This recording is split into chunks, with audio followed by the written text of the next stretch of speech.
1979च्या November महिन्यात मला 61वं वर्ष लागलं. आता मला 61वं वर्ष लागावं म्हणून मी काहीही स्पेशल खटपट वगैरे केलेली नव्हती. तरी सुद्धा माझ्या अनेक अज्ञात वाचकांनी, श्रोत्यांनी, प्रेक्षकांनी, मित्रांनी माझ्यावरती नाना प्रकार आणि अभिनंदनाचा वर्षाव केला. काही जणांनी माझ्यावरती कविता सुद्धा रचून पाठवल्या होत्या. तर काही लोकांनी आता तुम्ही साठी ओलांडलेली आहे तेव्हा जरा गंभीरपणाने वागायला शिका असाही सल्ला दिला होता.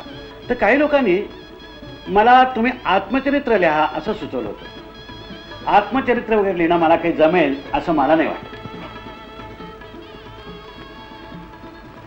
आता हजारो वाचकांना मी ज्यातून भेटलो ती माझी पुस्तकं काय, याच्यातच माझं आत्मचरित्र विखुरलंय असं मला वाटतं.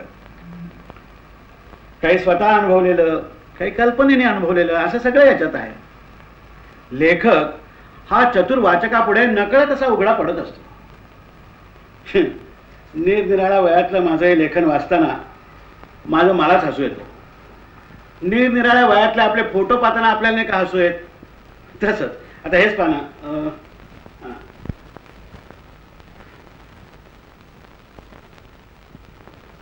आता हा मी 5 वर्षाचा होतो तेव्हाचा माझा फोटो आहे.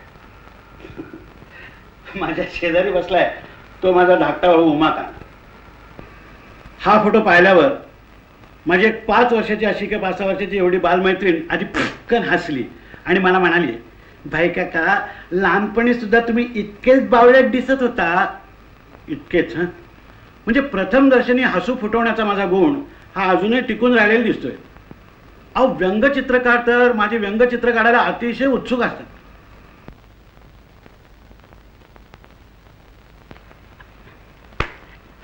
हसवण्याचा गुण एवढंच भांडवल देऊन ब्रह्मदेवानी इहलोकी आमची रवानगी केलेली दिसते. उद्या समजा वर गेल्यानंतर ब्रह्मदेवानी मला विचारलं की वत्सा पुरुषोत्तमा, तुला हे भांडवल देऊन मी खाली पाठवलं, त्यातून तू लोकांना काय दिलंस ते मला कथन कर. तर मी त्या ब्रह्मदेवाला सांगेन की ब्रह्मदेवा, मी लोकांना काय दिलं याचा मी कधीही हिशोब ठेवलेला नाही आहे. पण लोकांनी मला जे काही दिलं ते मिळणं तुम्हा देवांच्या बापाच्या सुद्धा नशिबात नाही आहे. लोकांनी मला त्यांच्याजवळची एक बहुमोल वस्तू दिलेली आहे, ती म्हणजे त्यांचं हास्य.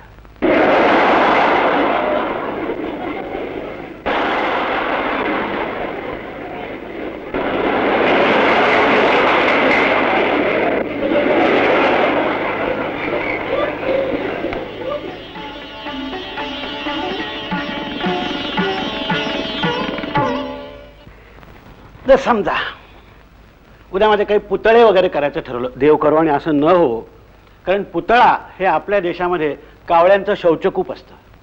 पण समजा पुतळा करायचं वगैरे ठरवलं तर मी त्याच्याखाली एवढंच लिहा असं सांगेन की ह्या माणसाने आम्हाला हसवले, बस. आणि म्हणून आपल्या कलेतून जगाला अपार आनंद देणाऱ्या लोकांच्या विषयी माझ्या मनामध्ये फार आदर आहे. तसा मी गांधी, नेहरू यांच्यासारख्यांच्या युगामध्ये वाढलो. देशासाठी, ज्ञानोपासनेसाठी आपल्या जीवाचा होम करणारी माणसं मी पाहिली. पण तू माझा सांगाती असं जर मी कोणाला म्हटलं असेल तर ते या दोघांना.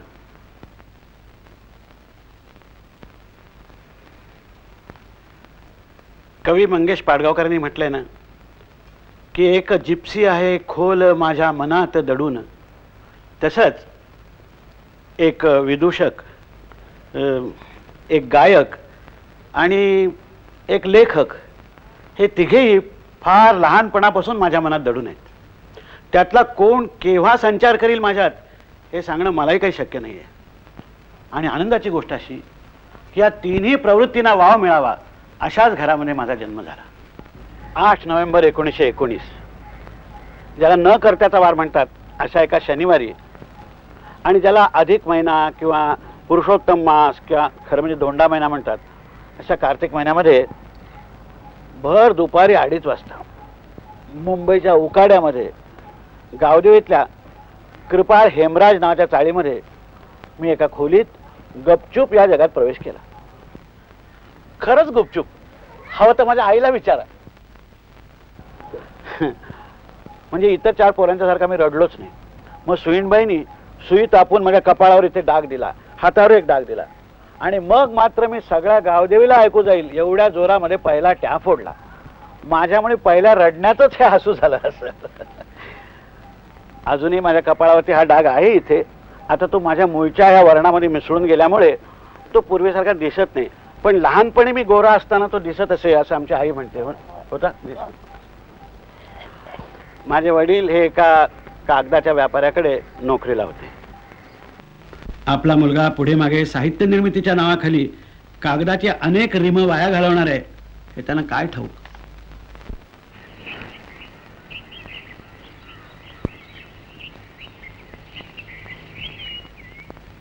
तसे आमचे पूर्वज ऐतिहासिक काळात कोल्हापूर जिल्ह्यातल्या चंदगड जवळच्या एका किल्ल्याचे गडकरी होते म्हणतात. त्या किल्ल्याचं नाव कलानिधी गड. आम्हाला इंग्रजाच्या काळामध्ये सुद्धा गडकरी वतन मिळायचं. 20 रुपये वर्षाला. म्हणजे स्वातंत्र्यप्राप्तीनंतर आमचं हे मनी ऑर्डरचे पैसे कापून मिळणारं 18 रुपये 14 आण्याचं भरघोस वतन जप्त झालं. हा आमचा कलानिधी गड, आमचा म्हणजे आमच्या पूर्वजांचा. पलीकडे आहे त्या गडाचं नाव गंधर्वगड.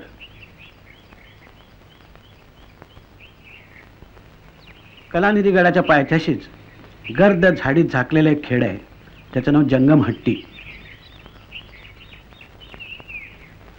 पण आमच्या कुठल्या तरी पूर्वजांनी तलवार टाकून कारकुनी लेखणी धरली आणि मग आम्ही गडकऱ्यांचे देशपांडे झालो. माझी आई कारवारच्या दुभाषी घराण्यातली. माझे आजोबा वामन मंगेश दुभाषी. ऋग्वेदी या नावाने त्यांनी ग्रंथ लिहिले. रवींद्रनाथांच्या गीतांजलीचं अभंग गीतांजली या नावाने मराठीत भाषांतरही केलंय. माझ्या वडिलांना गाण्याची आवड होती. माझं घर आणि माझं आजोळ हे शेजारी शेजारीच. त्यामुळे आमच्या घरामध्ये गाणं वाजवणं, साहित्य, लेखन, अमुक तमुक, सगळ्यांनी संध्याकाळच्या वेळेला गप्पा गोष्टी करणं, अशाच प्रकारचं वातावरण होतं. माझे मामा चांगले चित्रकार होते, त्यामुळे साहित्य, संगीत, कला ही आनंद निधानं बालपणी मला माझ्या घरातच सापडली.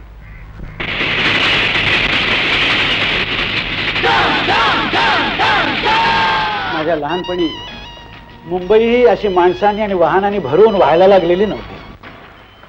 लाऊडस्पीकरवरून कानठळ्या बसवणारी गाणी नव्हती, रेडिओ नव्हते, त्यामुळे फेरीवाल्यांचे आवाज छान ऐकू यायचे. सकाळी 6 वाजता एकदम आवाज यायचा, बाई दूध, की दूधवाला आला. तो दूधवाला गेल्याबरोबर लगेच पेपर आहे की पेपरवाले येऊन जायचे. पेपरवाला निघून गेला की काही वेळाने याडाईट करत मीठवाल्याचा आवाज ऐकू यायचा. मीठवाला गेल्याबरोबर कांदी कांदे बटाटेवाल्याचा आवाज, तो गेला निघून. मग 11ची वेळ साधून लाईटची करत कलईवाला ताबडतोब आला. कलईवाला वगैरे गेला की थोडा आधी भर दुपारी आटली आहे त्या बाटलीवालीचा आवाज ऐकू यायचा. मग उन्हाबिनं उतरली की संध्याकाळी 6च्या सुमाराला मग ली ती म्हणजे चमेली आणि शेवंतीतली ली आणि ती पकडून वेणीवाला निघून जायचं. त्याच्यानंतर कधी आंब्याच्या मोसमामध्ये आर्याबोस वगैरे तो पायरीवाला, हापूस पायरीवाला तो जायचा. रात्री 9च्या सुमारला सगळं चिडीचूप झालं की रस्त्यातल्या व्हिक्टोरियावाल्यांच्या घोड्यांच्या टापांचा आवाज कानावरती यायचा. असा आवाज येता यायचा. आणि काही वेळाने मग अंधारातून असा मिनमिनता दिवा दिसायला लागायचा आणि कानावरती आवाज यायचा, कुल्फी मलाई. कुल्फीवाला एकदा ओरडून गेला की मग हल्लीच्या रेडिओच्या भाषेत सांगायचं, म्हणजे आता आमची तिसरी सभा समाप्त होत आहे, आपली भेट उद्या सकाळी 6 वाजता. की लगेच सकाळी 6 वाजता बायदोत. माझ्या लहानपणीच्या कालचक्राबरोबर फिरणारं हे त्या काळच्या मुंबईतलं हे असं ध्वनिचक्र होतं. मला वाटतं मला आवाजाच्या आठवणी फार दिवस राहतात. याचा अर्थ माझी स्मरणशक्ती चांगली असल्यामुळेच नाहीये, अजूनही आंघोळीला जाताना आठवड्यातून 3 वेळेला मी बाथरूममध्ये टॉवेल न्यायला विसरतो. पण माझ्या आवाजाच्या दुनियेमध्ये सगळ्यात जास्त रंग कोणी भरला असेल तर तो संगीताने. मी 3-4 वर्षाचा असतानाच आम्ही गावदेवी सोडून मुंबईतल्या जोगेश्वरीला राहायला आलो. 55-56 वर्षापूर्वीची जोगेश्वरी हे एक आमराया आणि ताडांच्या झाडांचं जंगल होतं. त्या काळच्या मुंबईमध्ये सुद्धा भारी गर्दी असं म्हणून काही कारकुनी पेशातल्या लोकांनी सरस्वती बाग म्हणून एक टुमदार घरांची सहकारी वसाहत केली होती. त्यातल्याच एका घरातल्या 2 खोल्यात आमचं बिराड होतं. तिथल्याच लोकल बोर्डाच्या शाळेमध्ये मी माझ्या पाठीवरती पहिली श्री गिरवली. तिथे एक रामेश्वराचं देऊळ होतं. ज्या काळामध्ये लहान मुलांचं प्रसादाच्या खिरापतीकडे लक्ष असतं त्या काळात माझं लक्ष मात्र कीर्तनकाराच्या कथेमध्ये आणि अभंग श्लोक आर्या यांच्या गाण्यामध्ये असायचं. देवळातल्या देवाशी काही माझी फारशी सलगी जमली नाही, पण देऊळ असं म्हटलं की लहानपणी त्या देवळात ऐकलेली ही कथा कीर्तन भजन आजही माझ्या कानावरती यायला लागतं. राम राम राम राम रघोत्तमा राम. आमच्या कुटुंबात गाणं म्हणायला किंवा ऐकायला जायला कुणालाही मज्जाव नव्हता. माझी आजी तर कोकणी गाणी म्हणून आमची फार छान करमणूक करायची. तिचं ते अगदी सुक्या बांगड्याची कडी गोदेव कुमीर सांग झाली थोडी, सुक्या बांगड्याची कडी गोदेव कुमीर सांग झाली थोडी, हे किंवा माझी मावशी एक गाणं म्हणायची, चांग कोळाची म्हण आन आमान माका धार ओतून दिलेली, हे देवा धार ओतून दिलेली. कुठल्या तरी माहेर वाशनीचं हे 40-50 वर्षापूर्वी ऐकलेलं गाणं मला अजून सुद्धा आठवतंय. पहिल्या महायुद्धाच्या वेळेला ब्रिटिश सोल्जरांचं एक गाणं अतिशय पॉप्युलर होतं, it's a long long long long way to Tipperary वगैरे. सभोवताली माणसं बसून करमणुकीचे कार्यक्रम करायच्या माझ्या बहुरूपी कारकिर्दीची सुरुवात ही अशी वयाच्या 3ऱ्या-4थ्या वर्षी झाली. मग आम्ही पार्ल्याला राहायला आलो. आता आमच्या घरालाही 52 वर्ष लागलं. पार्ल्याच्या टिळक विद्यालयात नाव घातलं. इथे मला 2 गोष्टींचा लाभ झाला. एक म्हणजे पार्ल्याच्या टिळक मंदिरातल्या ग्रंथालयातली पुस्तकं आणि दुसरी म्हणजे माझ्या वडिलांनी माझी गाण्याची आवड पाहून मला आणून दिलेली बाजाची पेटी. पार्ल्याला एका लहानशा चिमुकल्या अशा खोलीमध्ये दत्तोपंत राजोपाध्ये मास्तरांचा पेटीचा क्लास होता. इथे माझं संगीताचं शिक्षण सुरू झालं. घरात संध्याकाळी जे काही पानात पडेल ते खाल्लं की माझ्या धाकट्या भावाने तबल्यावर ठेका धरायचा आणि माझं पेटी वादन.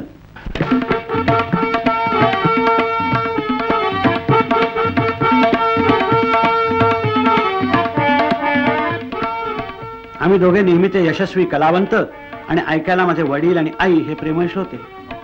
आणि वाजवायचं काय, बालगंधर्वांची गाणी.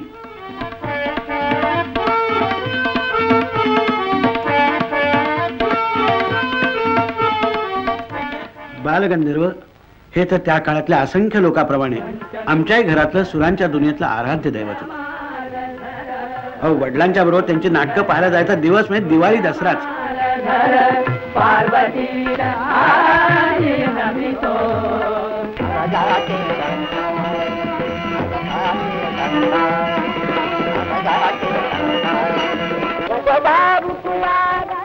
एकच प्याला, मान अपमान, स्वयंवर, सौभद्र, संशय कल्लोळ. मग ती गाणी मामाने आणलेल्या फोनोच्या करण्यातून ती प्लेट झिजेपर्यंत ऐकायची आणि पेटीवर लगेच त्याच गाण्यांचा दणका.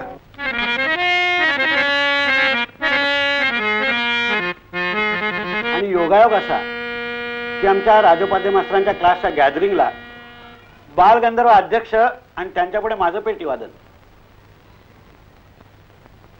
मी पेटी वाजवायला सुरुवात केली आणि बालगंधर्व मागे बसले होते अध्यक्षस्थानी. ते स्थान सोडून समोर येऊन मांडी घालून माझ्या पुढे बसले. मी दणकून वाजवायला सुरुवात केली.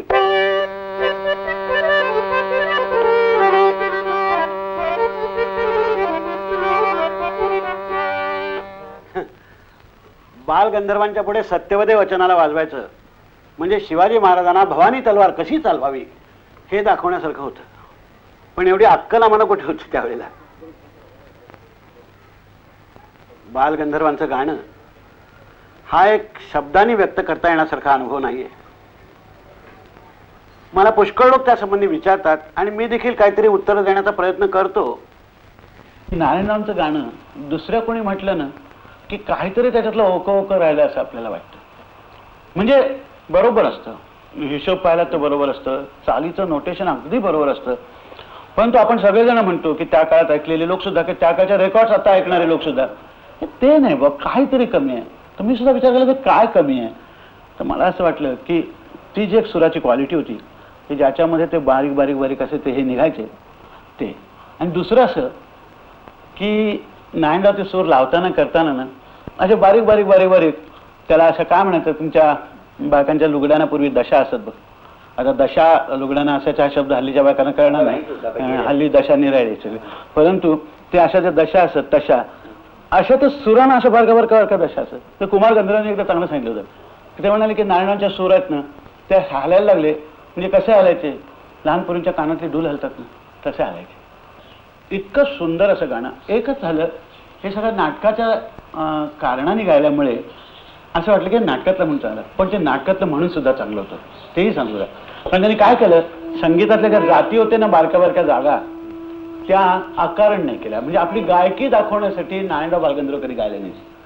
कारण किती जरी झालं तरी रंगभूमीवरती जर आपण ते अप्लाइड म्युझिक म्हणाल असं होतं ना की त्या कारणाने आलेलं. त्यामुळे आता दिसत मुखात साम्य तिळहीनच मज जवळ हे काय नाव तरी कोरवा शिरावर अशी ती चाल आहे. नाव तरी कोरवा शिरावर नारायणराव त्याचे बारीक जागा घ्यायचे बरं का. नाव तरी कोरवा कोरवा शिरावर, ते कोरवा म्हणजे कोरण्याची जी ऐकलं ना असं ते संगीत तिथे काहीतरी सांगून जात होतं.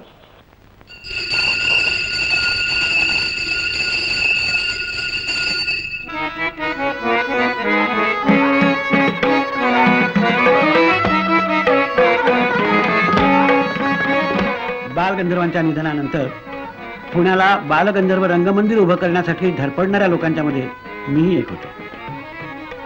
उद्घाटनाच्या सोहळ्याच्या वेळेत त्या भरगच्च भरलेल्या सभागृहामध्ये ऑर्गन सारंगीचं ते नमन नटवरा सुरू झालं आणि ते सूर कानी पडताना अंगावर रोमांच उभे राहिले.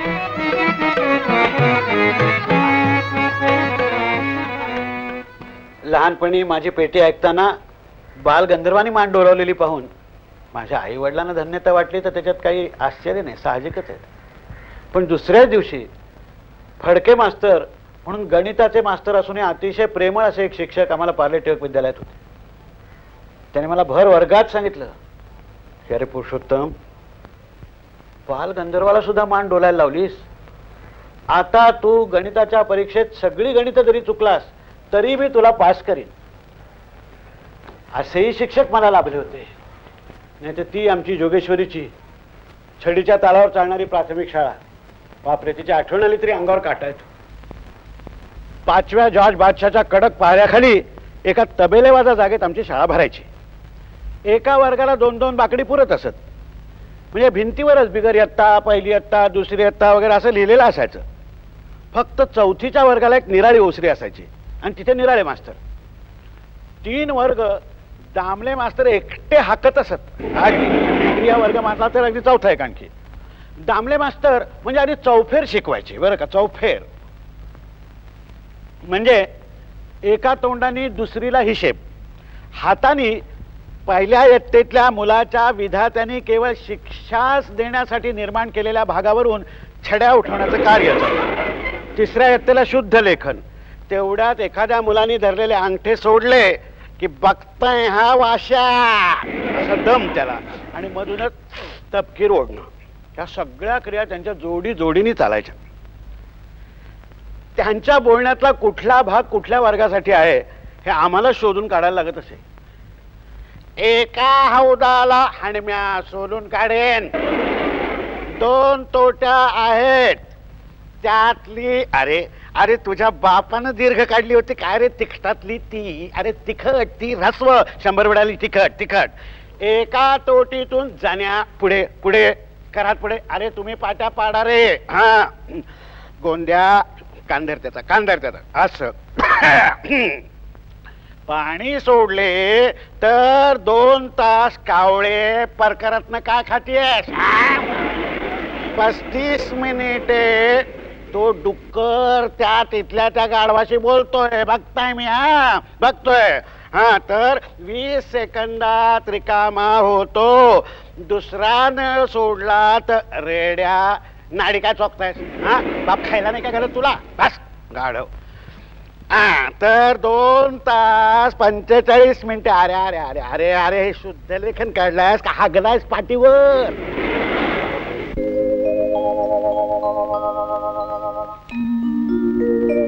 मला वाटतं की माझं खरं शिक्षण शाळेबाहेरच अधिक झालं. मनावरती परीक्षेचं कसलंही दडपण न ठेवता मी टिळक मंदिरातल्या ग्रंथालयातल्या पुस्तकांचा फडशा पडत असे. कुठलंही पुस्तक कधी चोरून वाचलेलं किंवा आई वडिलांना चोरून सिनेमा नाटकाला गेलेलं किंवा गाण्याला गेलेलं मला कधी आठवतच नाही. आणि म्हणूनच एक विशिष्ट तऱ्हेचा विचार किंवा विशिष्ट साहित्य किंवा विशिष्ट संगीत हे कधी वडिलकीच्या जोरावर तर कधी राजकीय सत्तेच्या जोरावर कोणीही कुणावरही लादू नये ही भावना फार लहानपणी माझ्या मनामध्ये रुजली. आणि जेव्हा विचार आणि उच्चार स्वातंत्र्यावर बंदी आली त्यावेळी ती मला कधीच मान्य झाली नाही. मला आठवतंय माझ्या लहानपणी रात्री 8-8:30च्या सुमाराला ह्या टिळक मंदिरातली ही चर्चच्या घंटेसारखी घंटा वाजायची.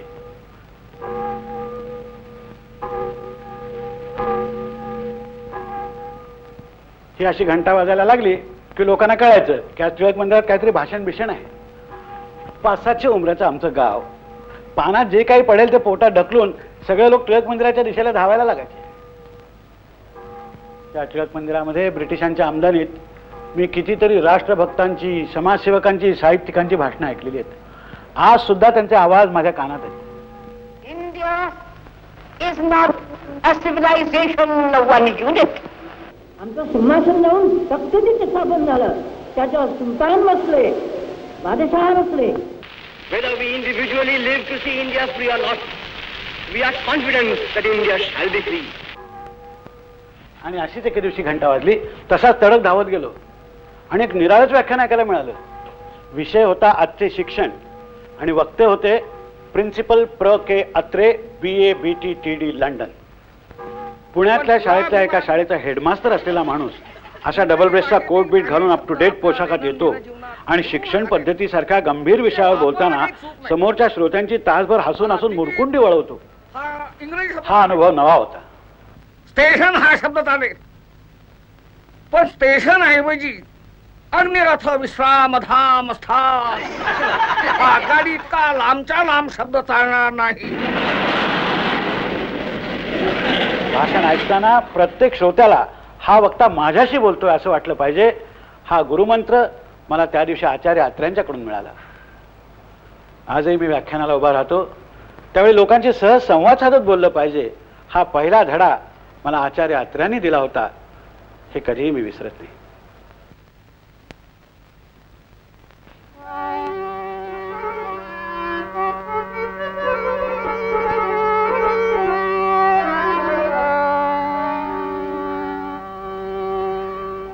पेटी वाजवता वाजवता मी थोडाफार गायलाही लागलो.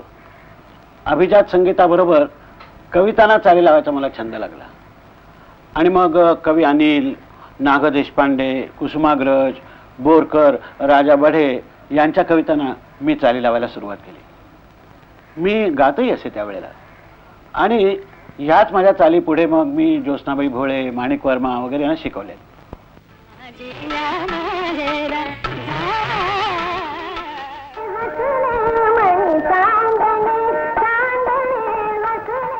पण काव्यगायनाच्या बाबतीमध्ये माझ्यावर सगळ्यात जास्त कोणाचा परिणाम झाला असेल तर तो कविवर्य बाबा बोरकरांचा.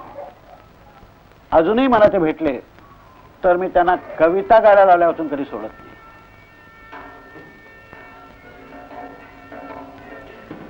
बोरकर, मी पहिल्यांदा तुम्हाला पाहिलं ना त्यावेळी पार्ल्याला, त्यावेळी 10-12 वर्षाचा होतो मी. होते काय मजा. आता मी 60 उलटली, तुम्ही 70ला आलात. तर होतं कसं की तुमच्यापुढे मी केव्हाही आलो ना तर माझी सगळी वर्ष विसरली जातात. पुन्हा मी 10-12 वर्षाचा होतो. आणि आज तर मला विशेष आनंद म्हणजे काय की जिथे खरं सांगायचं म्हणजे गोव्याची भूमी म्हणजे तुमची संबंध तपोभूमीच म्हणायला पाहिजे. सगळी साधना तुमच्या इथे झाली. आनंद. ती इथे या नागेशीच्या तळीकडे आपण बसलोय, तर आपण पुन्हा वय विसरूया. आणि मला असं वाटतं की तुमचं जे चिरतारुण्य आहे त्याच्या अलीकडली तुमची कविता कुठली आहे? अलीकडची समुद्र बिलोरी ऐना सृष्टीला 5वा महिना.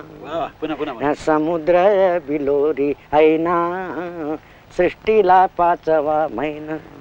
वाकले माडांचे माथे पाण्यात चांदणे नाते. आकाश दिवे लावित आली कार्तिक नवमीची रैना. समुद्र बिलोरी ऐना. कटीस अंजिरी नेसू कटीस अंजिरी नेसू गालांत मिस्किल हसू. मयूर पंखी मधुर डंकी उडाली गोरटी मैना. समुद्र बिलोरी ऐना. लावण्य जातसे उतू वायाच चालला ऋतू. वयाचं चाललं ऋतू. अशाच वेळी गेलीस का तू करून जीवाची दैना. समुद्र बिलोरी ऐना.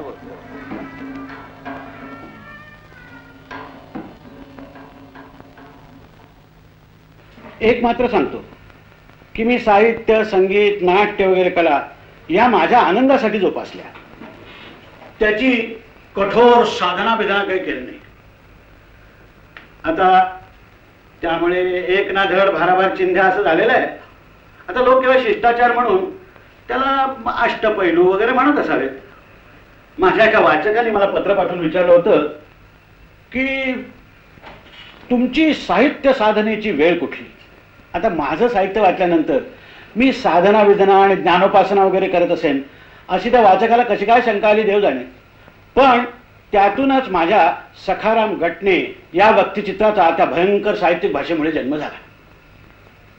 मी कधी पेटी पुढ्यात घेऊन राग बीग घोटत बसलो नाही की कधी आरशापुढे उभं राहून अभिनयाची साधना विधना केली. छे, माझा आणि आरशाचा संबंध रोज दाढी करताना जो काही थोडा वेळ येत असेल तेवढाच. ज्या पुस्तकात माझं मन रमलं ती पुस्तकं मी वाचत आलो. मोठमोठे कलावंत मैफिलीत रंग भरत होते, तिथे त्या आनंदासाठी मी गेलो.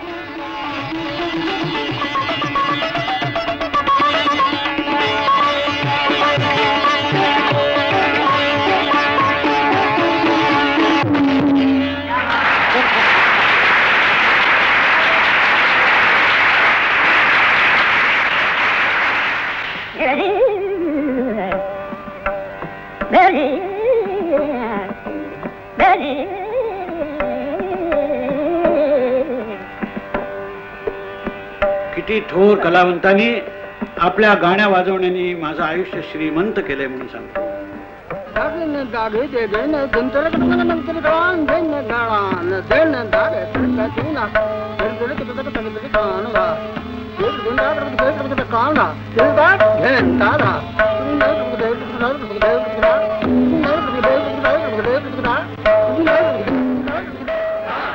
मनसोक्त गाणं आजही ऐकतोय.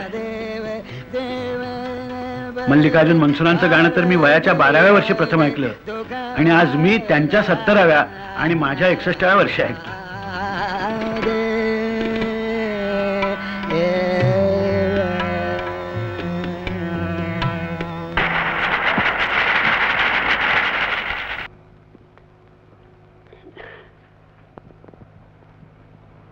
लहानपणापासून नाटक सिनेमात रमणारा मी माणूस. नाटक सिनेमा, गाणं बजावणं, पुस्तकं वाचणं वगैरे याच्यामध्ये. मी LLB ची परीक्षा का शिकायला गेलो आणि पास झालो हे मला न सुटलेलं एक कोड आहे. कारण कायद्याचा अभ्यास करतानाच कायदाच नाही तर तो शिकणारा मी सुद्धा तितकाच गाढव आहे हे माझ्या लक्षात आलेलं होतं. तरी सुद्धा मी 20व्या वर्षी LLB झालो आणि त्याच वर्षी माझे वडील वारले. आणि मग घरातला कमावता माणूस गेल्यानंतर मध्यमवर्गीय कुटुंबाचं जे काही व्हायचं तेच आमच्या कुटुंबाचंही झालं. दुसऱ्या महायुद्धाचे दिवस, महागाई, टंचाई वगैरे साथी नव्याने सुरू झालेल्या होत्या. मी आपला सरळ पेट्रोल रेशनिंग ऑफिसमध्ये कारकून म्हणून चिकटलो 40 रुपये महिना पगारावरती. आणि जोडीला पूरक धंदा म्हणून छंद म्हणून जोपासलेल्या पेटीच्या शिकवण्या सुरू केल्या. महिना 3 रुपये रेट होता, 3 रुपये. तेवढ्यात मला एका शेठजीची शिकवणी मिळाली. 10 रुपये महिना. रात्री 10 वाजता शिकवणी सुरू व्हायची. पुष्कळ वेळा मला वाटायचं की जर शिकवणी रात्री 12ला सुरू झाली असती तर 12 रुपये पगार मिळाला असता. पण आश्चर्याची गोष्ट म्हणजे या शेठजीला गंधर्वाची गाणी वाजवायची भयंकर हौस. ते पायपेटी वाजवायचे आणि मी आपला हातपेटी आणि आमची जुगलबंदी सुरू. पण प्रत्येक समेला त्याचा तो बाजारभावाचा टेलिफोन वाजायचा आणि मग शेठजी वैतागून ये साधा फोनला काय करेल असं म्हणून हातात घेऊन हा लिहितो आप्यो हा हा हा लिहितो वगैरे असं काहीतरी बोलायचं आणि लगेच आमचं परत नरवर कृष्णा संबंध सुरू. हाच टेलिफोन पुढे मला वाऱ्यावरच्या वरातीमध्ये कामाला आला.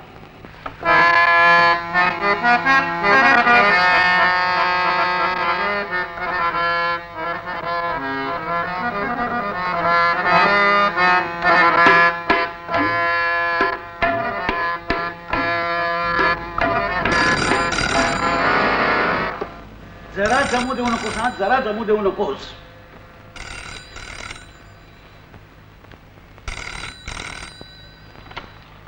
हॅलो, कोण आहे? हा हा हा हो हो सांगतो सांगतो सांगतो सांगतो. ए मालू, आले. तुझा टेलिफोन आहे बघ. काय आहे? हा तुझा टेलिफोन. कोण आहे? कुणाचं आहे? कुणाचा आहे? मी मिसेस रत्नाबाबा गडकरी बोलते. जरा मलतेने पाठवतो का? सॉरी हो तुम्हाला डिस्टर्ब केलं त्यांचा. अहो जरा फोन उचला ना प्लीज. मग त्यापेक्षा तू हात धुवून ये ना. असं काय मेहंदी लावली आहे हाताला. काय वा? मेहंदीवरून आठवलं काय? ती मेहंदीची चाल फर्स्ट क्लास होती. मेहंदीची चाल कुठली? त्या गुजराती सिनेमातली. मेहंदीत बावी माळवे रंग गयो गुजरात रे मेहंदी रंग काय म्हणाली? इडली इडली करणार आहे? आता सोप्पा आहे की अगदी. लिहून घेतेस का? ओके घे, कागद पेन्सिल घ्या, मी थांबते. हॅलो हॅलो, हे बघ रत्ना, 2 टिपऱ्या तांदळाचा बारीक रवा हा आणि 1 टिपरी उडदाची डाळ 4 तास भिजत ठेवून पाट्यावर बारीक वाटायची. हा वाटायची. काय म्हणाली? तुझ्याकडे मिक्सर आहे ना? मग प्रश्नच मिटला. हॅलो हॅलो, हे बघ रत्ना, आणि नंतर त्याच्यात थोडं थोडं पाणी घालून हा हो हो कढईच्या भांड्यात घाल आणि त्याच्यात थोडं थोडं पाणी घालून रवीला नाहीतर घोटणीला घुसळ. हो हो हॅलो हो हो घुसळ म्हणजे मिक्स कर. हा मिक्स कर. एवढंच असं काय करता?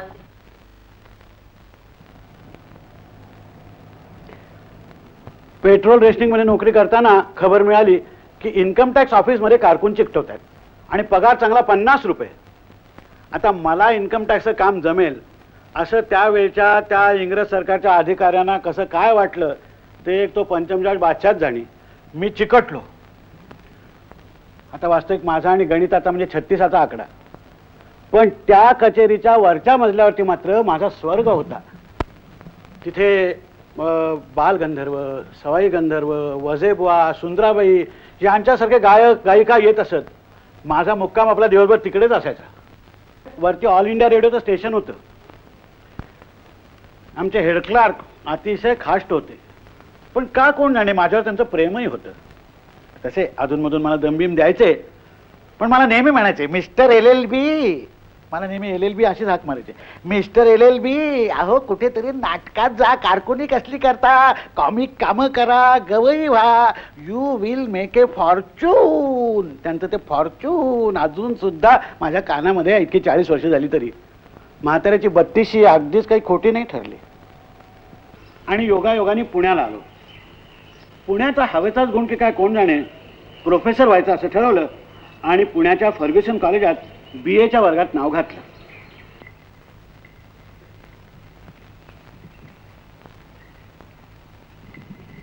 कुठे भावगीताचे कार्यक्रम कर, कुठे पोरांच्या शिकवण्या कर, म्हणजे अगदी शाळेच्या इतिहास भूगोलापासून ते सारेगावापर्यंत असले उद्योग चालू होतेच. तेवढाच माझा धाकटा भाऊ मॅट्रिक झाला होता. तोही खडकीच्या फॅक्टरीमध्ये लागला होता. महिना 36 रुपये पगारावर. धाकट्या भावंडांची शिक्षणं चालू होती. महागाई होती, ओढगस्त होती. पण आमची गाण्याची मैफिल काही मोडलेली नव्हती. कधी कधी गाण्याच्या कार्यक्रमाला 10 रुपये बिदागी मिळायची, अगदी टांगा भाडं धरून. बाकी सगळी मात्र कलेची सेवाच.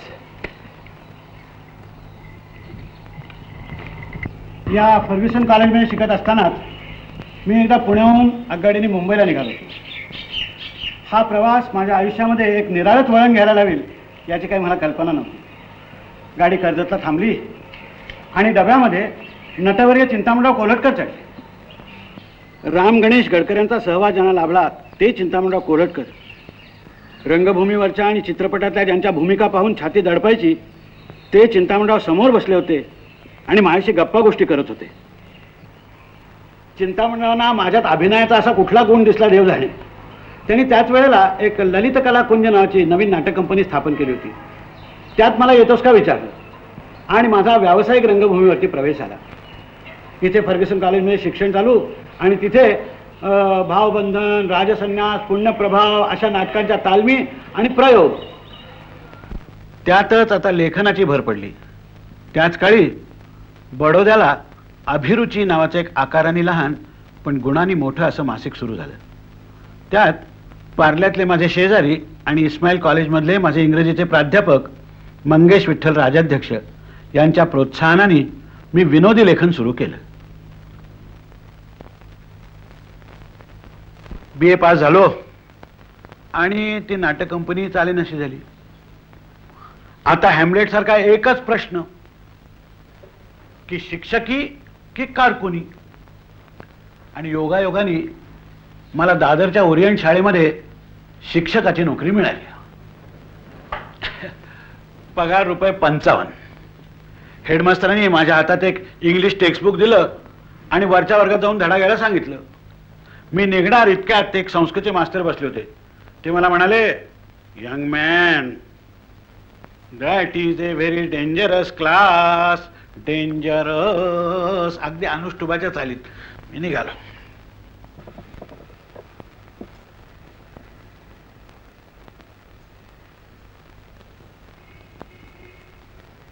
आज कितीतरी वर्षांनी मी या वर्गात आलोय. मला आठवत आहे मागल्या बाजूला चांगले मिशीवाले विद्यार्थी वगैरे बसलेले होते. त्यातलेच एक चिरंजीव उभे राहिले आणि मला म्हणाले, सर तुमचं नाव काय? सगळा वर्ग थोडो हसला. वास्तविक मी नाटकात हजारो प्रेक्षकांच्या पुढे कामं केली होती पण हा अनुभव निराळा होता. बरं, इथे पहिल्याच एंट्रीला असं म्हणजे डोकं कमावून चालण्यासारखं नव्हतं. मी सगळा राग गिळला आणि शांतपणाने त्या विद्यार्थ्याला म्हटलं, will you please ask this question in English. आमचा मिशीवाला शिष्य लटपटला. खरं सांगायचं म्हणजे मीच लटपटलो होतो. अशा थाटात माझा मास्तरकीचा पहिला धडा सुरू झाला. हळूहळू माझ्या लक्षात आलं की मुलांना परीक्षेत मार्क वाढवून देणारं शिक्षण देणं मला काही जमणार नाही. महिना ₹55 पगार याहून अधिक समाधान काही मला तिथे मिळत नव्हतं. नाटक, गाणं, साहित्य याच्यातच मला जीव रमत होता. आणि एके दिवशी असाच एका रिकाम्या तासाला मी अशा शिक्षकांच्या कॉमन रूममध्ये बसलो होतो. तेवढ्यात समोरच्या दारातून पांढरी शुभ्र साडी, खादीचा पांढरा शुभ्र ब्लाऊज, अंगावर एकही अलंकार नाही, कपाळाला कुंकू नाही, अशा थाटात एक सुमारे 16-17 वर्षाची गोरी पान तरतरी तरुणी ही अशी झपाझप ते दारुगुण आत आली. तिचं नाव सुनीता ठाकूर. तिच्याविषयी आता अलिप्ततेने बोलणं मला शक्यच नाही. पण एकच सांगतो की तिच्या रूपाने मला माझ्या आयुष्यामध्ये श्रेयस आणि प्रेयस या दोन्ही गोष्टींचं वरदान लाभलं. खरं म्हणजे या नंतरच्या आमच्या 36 वर्षाच्या आयुष्याची कहाणी हे तिनेच सांगायला पाहिजे. पुष्कळ वेळेला मला प्रश्न पडतो की माणसाच्या आयुष्यामध्ये प्रयत्नाचं स्थान किती आणि दैवाचं काय? कठीण आहे सांगणं. कॉलेज सोडून 42च्या चळवळीमध्ये स्वतःला झोकून देणाऱ्या सुनीता ठाकूर नावाच्या एका बुद्धिमान आणि संपन्न घराण्यातल्या मुलीला असा हा गरिबीचा वसा घ्यावा, माझ्याशी संसार करायला असं का वाटलं? काय 55 रुपयामध्ये 6-7 जणांच्या संसाराचा गाडा मी त्यावेळेला ओढत होतो. काही नाव आहे, यश आहे असंही काही नव्हतं. अशा या माझ्यासारख्या माणसाविषयी तिला ओढ का वाटावी? आणि गेली 36 वर्ष माझ्या आयुष्यातली मार्गदर्शक, माझ्या साहित्य नाट्य वगैरे कलातली सहकारिणी, त्याच्यानंतर माझे अकाउंटंट, मॅनेजर, सगळं काही. एवढंच नव्हे तर स्त्री पुरुषासाठी ज्या म्हणून संसारात खस्ता काढते त्या खस्ता काढणारी म्हणून तिने का म्हणून माझ्याबरोबर राहावं? खरंच ही का ओढ वाटली, ती का आजपर्यंत टिकून आहे, हे मला कोडच आहे. बाकी एक खरं, आमच्या संसारामध्ये सुखदुःखाच्या निरनिराळ्या प्रसंगी आम्हाला जोडून धरणारा एक धागा आहे महत्वाचा, तो म्हणजे कवितेचा. कवितेचा म्हणजे कविता करायचा नव्हे, कविता वाचायचा, कविता म्हणायचा. अजून सुद्धा तो आमचा छंद चालूच आहे. गणपतवाणी बिडी पिताना चावायाचा नुसतीच काडी, मनाशीच मग म्हणावयाचा या जागेवर बांधीन माडी. आजही सुनीताच्या माहेरी रत्नागिरीला गेलो आणि चिंचखरीच्या त्या खाडीतून त्या होड्या जाताना पाहायला लागल्या की न चुकता आठवण येते. म्हणजे आमच्या लग्नाच्या दुसऱ्या दिवशी आम्ही असेच त्या होड्यामधून चाललेलो होतो. त्यावेळेला सुनीताने म्हटलेली एक कविता मला आठवते. झाला उषकाल राणी, हिमबिंदू बिलगुनी फुलाना, पानाना बसते हलते हळू वाऱ्यावरती, जो जविती जणू राजस बाळा, ही बाळे चिमणी, झाला उषकाल राणी.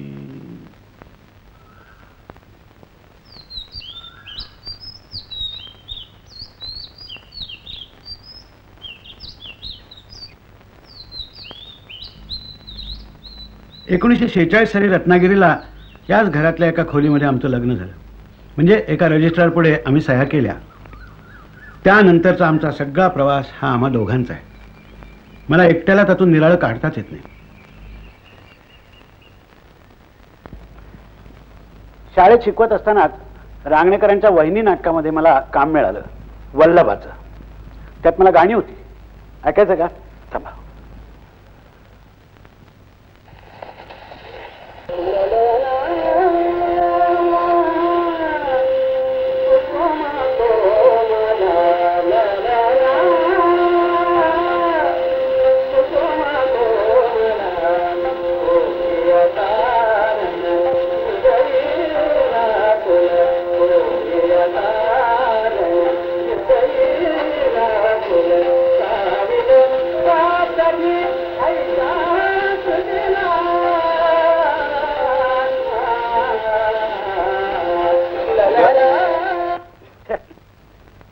पस्तीस 36 वर्षापूर्वीचं माझं हे गाणं ऐकल्यानंतर मी मराठी संगीत रंगभूमीवरती काम करायचं नाही असा निर्णय घेतल्याचा मला फार मोठं समाधान आहे.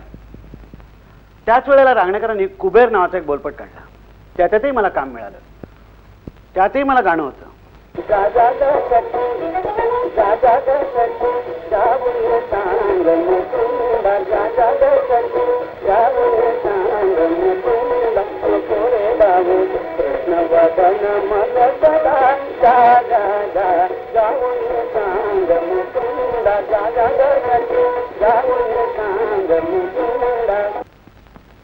याच काळात माझी आणि गदी माडगुळकरांची पहिली भेट झाली. म्हणजे तसं त्यांनी माझं गाणं वगैरे ऐकलं होतं. म्हणजे त्याचं काय झालं की मी बडोदा रेडिओवरून त्यांचंच एक गाणं म्हटलं होतं आणि अचानक त्यांनी ते कोल्हापूरला ऐकलं होतं. ते गाणं मला अजूनही आठवत आहे. म्हणू काय? नको बघूस येड्या वाणीर, तुझ्या डोळ्याच न्यार पाणी, न्यार पाणी, तुझ्या डोळ्याचा कळला भाव, माझ्या जिव्हारी बसला घाव. नको नाचूस मोरा वाणीर, तुझ्या डोळ्याच न्यार पाणी, न्यार पाणी. सौगड नाही आता म्हणजे इथे गाणं आहे ते पण गळ्यातून निघत नाही आता. तसे माडगुळकर मी वगैरे आम्ही सगळे समवयस्कच. चित्रपट साहित्य संगीत ह्याच्यातले आमचे धडपडीचे दिवस. तशी सुनीताची आणि माडगुळकरांची पूर्वीची थोडी ओळख होती. आणि एके दिवशी माडगुळकरांचं पत्र सुनीताला आलं. गाऊ त्यांना आरती या नावाची एक पटकथा मी लिहिली आहे. कथेचा विषय 1942 सालात झालेला सामान्यातील सुप्त सामर्थ्याचा उठाव हा आहे. त्याची कथा पटकथा संवाद गाणी सगळी माडगुळकर लिहिणार होते. राम गबाळे दिग्दर्शक, सुधीर फडके संगीत दिग्दर्शक आणि आम्ही दोघांनी त्याच्यात प्रमुख भूमिका कराव्या अशी इच्छा त्यांनी व्यक्त केलेली होती. त्यातूनच हा वंदे मातरम बोलपट तयार झाला.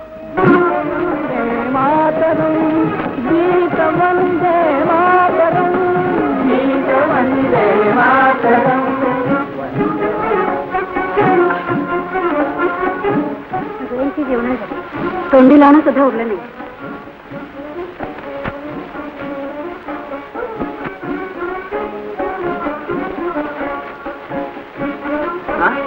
तू काय करतेस तिथं?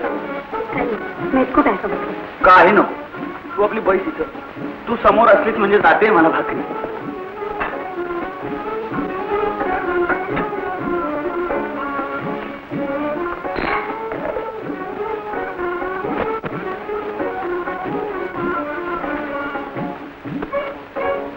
आणि तू ग शिकलेल्या बायका पुरुषांबरोबर जेवतात. पोहून निवासातला डबा मागून.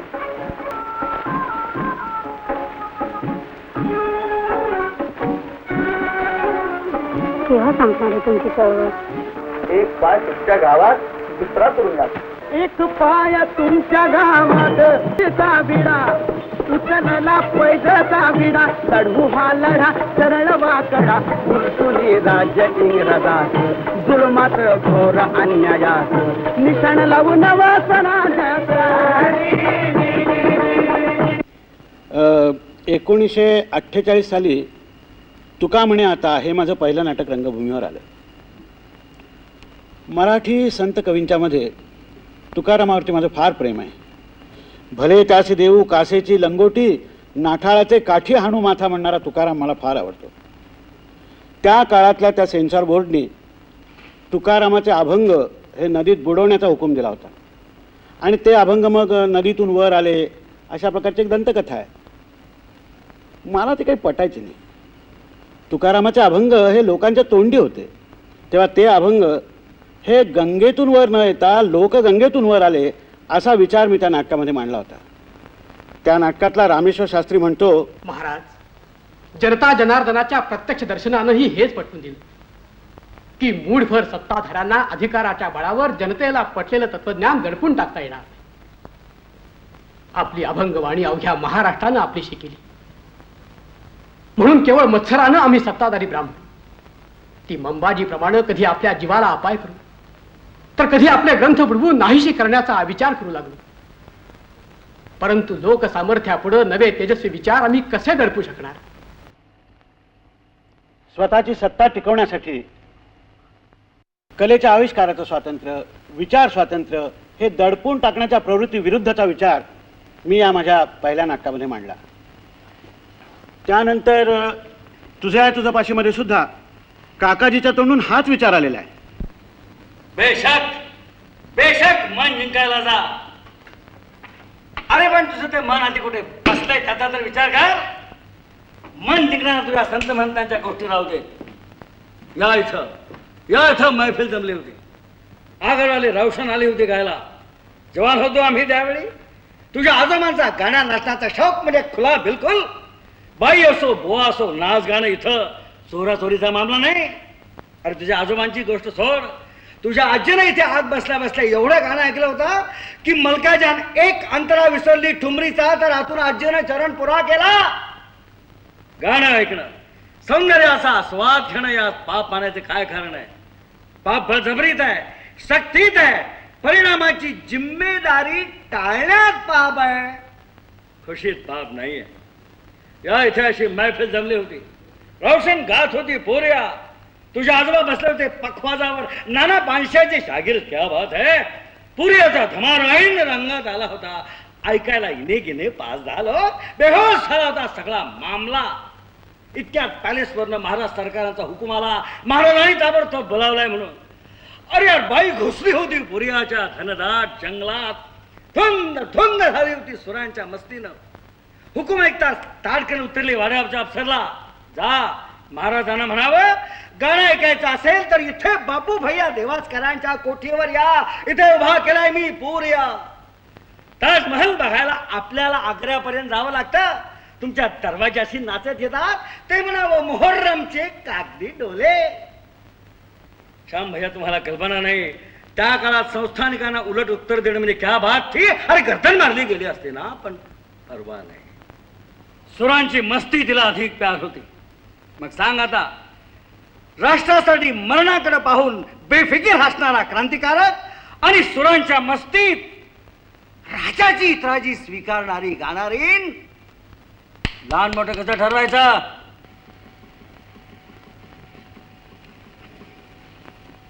सुंदरमय होणार ह्या माझ्या नाटकातला नायक कवी संजय हे देखील त्या हुकुमशाह राजाला असंच ऐकवत असतो. तुम्हाला आनंद नकोय, तुम्हाला स्वतःला नकोय आणि कोणाला झालेलाही नकोय. फक्त सत्ता सत्ता हवी असते तुम्हा लोकांना. खूप आहेत तुमच्या जातीचे लोक या जगात.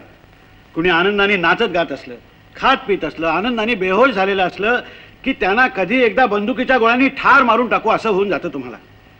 हिटलर, मुसोलिनी यांच्यासारख्या मगरुरांची अवलाद याच तत्वज्ञानातून निघाली होती.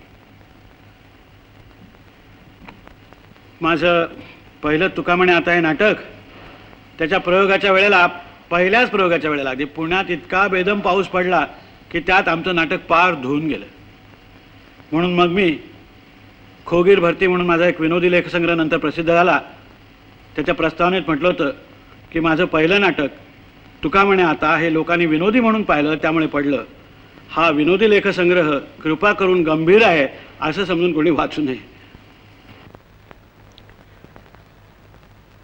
विनोदी लेखक, सिनेमातला नट, कुठे गाण्या वाजवण्यातला माणूस म्हणून थोडं थोडं नाव व्हायला लागलेलं होतं. रस्त्यातल्या पोस्टरवरती फोटो बिटोही झळकत होते. त्यामुळे मला जरा कोणीतरी आपण थोडे मोठे झालो आहोत असं वाटायला लागलेलं होतं. अशा वेळेला एकदा मला रेशनच्या तांदळासाठी त्या रेशनच्या दुकानापुढे रांग धरून उभं राहावं लागलं. आणि त्या ठिकाणी मला एक आधी विलक्षण झटका मिळाला.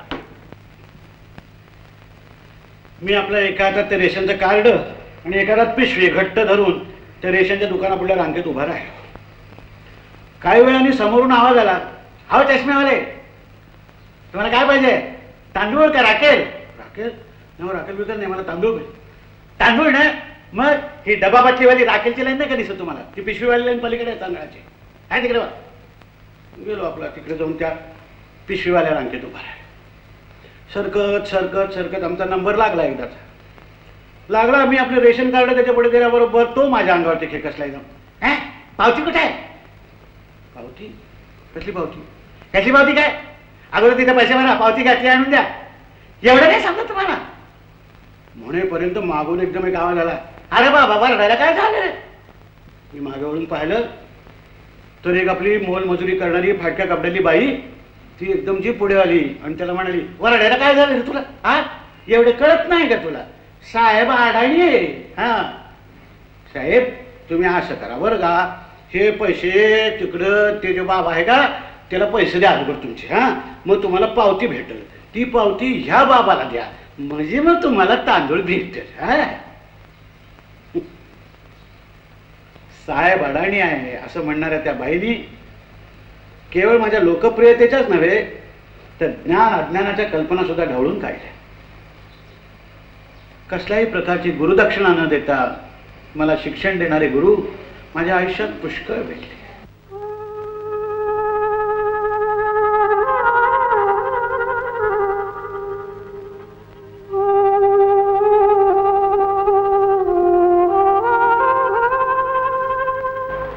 त्यातली कितीतरी माणसं आता काळाच्या पडद्याआड गेली आहेत. त्यातलेच आमचे नागपूरचे नाटककार नाना जोग. नाना जोगांच्या प्रेरणेनेच मी अंमलदार नाटक लिहिलं. पुण्यातल्या कलोपासक नावाच्या हौशी नाट्य संस्थेतर्फे त्याचा प्रयोग पुण्याच्याच भानुविलास थिएटरात झाला. याच भानुविलास थिएटरामध्ये 1948 साली माझं तुका म्हणे आता हे नाटक सपशेल पडलं होतं. अंमलदारला प्रचंड प्रतिसाद मिळाला. लगेच 1953 साली 31 डिसेंबरला या नाटकाचा प्रयोग मुंबई मराठी साहित्य संघाच्या नाट्योत्सवात आम्ही केला. समोरच्या खुल्या प्रेक्षागारामध्ये चिंतामणराव कोल्हटकर, केशवराव दाते वगैरे बसले होते. बरोबर रात्री 12 वाजता प्रयोग संपला. हशा आणि टाळ्यांचा कडकडाट होत होता. प्रयोग संपला आणि त्याच्याबरोबरच 1953 हे वर्षही संपलं.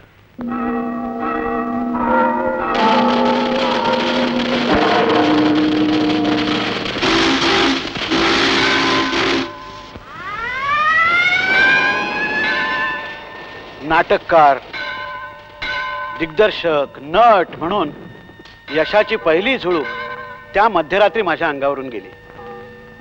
त्यानंतर या अंमलदार नाटकाचे शेकडो प्रयोग झाले, अजूनही होत असतात. एका प्रयोगामध्ये तर मी सर्जेराव, माझा धाकटा भाऊ उमाकांत हा ढेरे साहेब आणि त्याच्यापेक्षा धाकटा भाऊ रमाकांत हा नारभट होता. आम्ही तिघेही भाऊ अगदी बरोबरच होतो एका प्रवेशामध्ये. कुठे बोलपटामध्ये पटकथा लेखन, संवाद लिहिणं, कुठे संगीत दिग्दर्शन, एखाद्या चित्रपटामध्ये काम, अशा प्रकारचे हे चालूच होतं.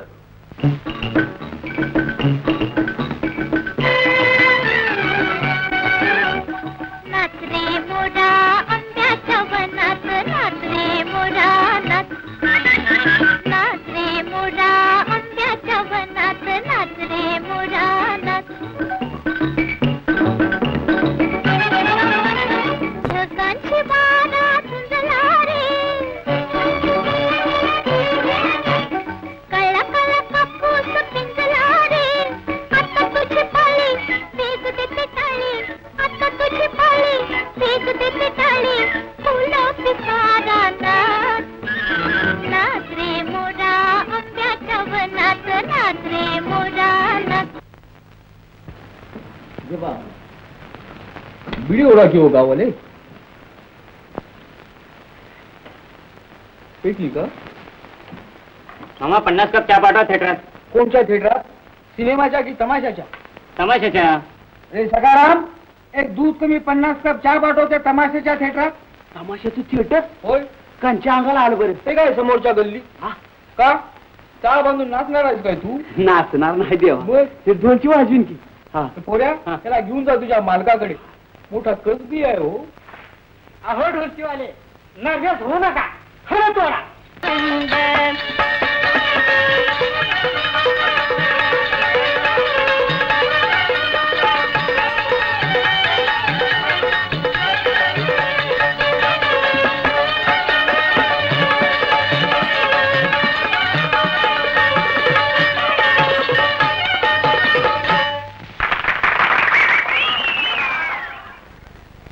मराठी चित्रपटात तसा आर्थिक लाभ बेताचाच. केल्या कामाचे पैसे मिळण्यापेक्षा बुडायचेच जास्त. पण पूर्वी शिकवणीचे 5 रुपये बुडाले वगैरे बोलत होतो, त्याच्याऐवजी आता म्हणजे 1,500 रुपये बुडाले वगैरे असं बोलायला लागलो. पूर्वी शिकवणीला गेलो की मग अरे शरद मास्तर आले रे, कुत्र्याला साखळी घाल, हे ऐकायला यायचं. त्याच्याऐवजी आता आमच्या घरी डिनरला आलं पाहिजे वगैरे ऐकायला यायला लागलं. पण कुठेही सातत्याने चिकटून राहून काम करत राहणं हे माझ्यामुळे स्वभावातच नाही आहे. अशाच काही वर्षानंतर MA व्हायचा विचार माझ्या मनामध्ये आला आणि मी MA होण्यासाठी सांगलीला विलिंग्डन कॉलेजमध्ये नाव घातलं. तिथेच परीक्षेचा अभ्यास करताना राष्ट्रसेवा दलासाठी पुढारी पाहिजे हा तमाशा लिहून दिला. त्या तमाशाचे सुद्धा शेकडो प्रयोग झाले.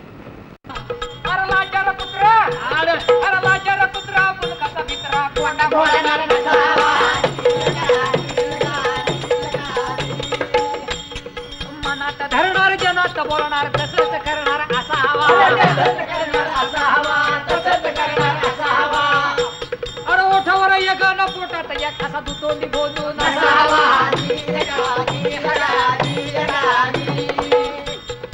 उपाशी पोटी जनतेसाठी खटपट करणार असा हवा.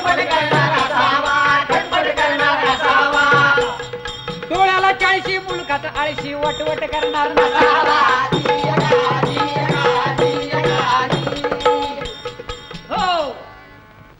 हो, तर काय सांगत होतो, MA झालो आणि राणी पार्वती देवी कॉलेजमध्ये बेळगावला मराठीचा प्राध्यापक म्हणून गेलो. महिन्याला महागाई भत्ता धरून 160 रुपयात संसार करायची जबाबदारी आता सुनीतावर आली होती.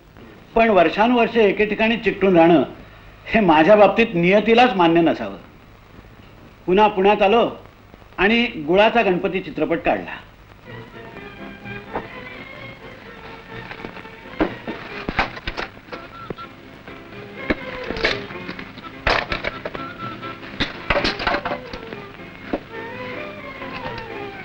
ठरले ते उगाच असतात सगळं. त्यांचं तसं काय जरी असलं ना तरी नाही फार चांगलं होत. माहित होत आपलं उगाच मूर्ख वगैरे काय ठरले ते लागेल.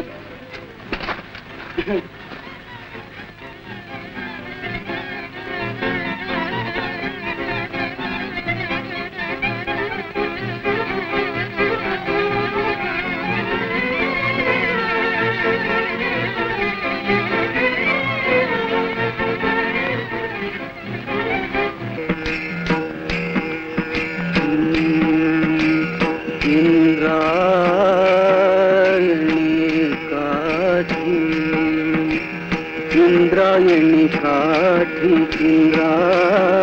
काठी देवाची आळंदी लागली समाधी ज्ञानेशाची इंद्रायणी काठी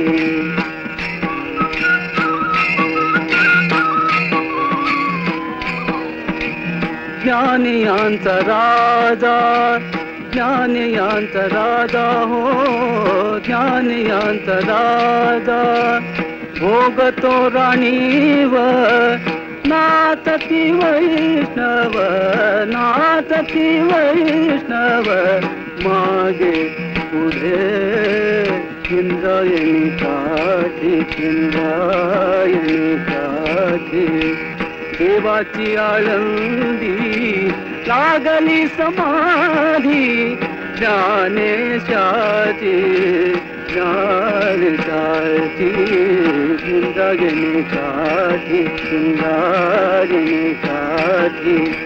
इंद्रायणी काठी.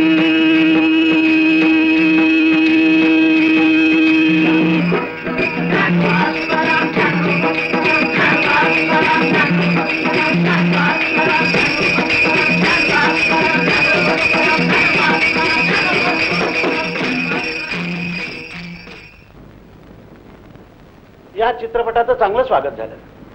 अजूनही कुठे लागला तर चांगली गर्दी होते म्हणतात. पण मला मात्र या चित्रपटात काम केल्याच्या आनंदाखेरीज दुसरा कसलाही आर्थिक लाभ झाला नाही.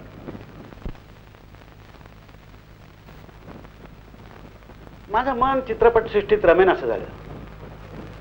आणि मग मी मुंबईला आलो आणि कीर्ती कॉलेजात मराठीचा प्राध्यापक झालो.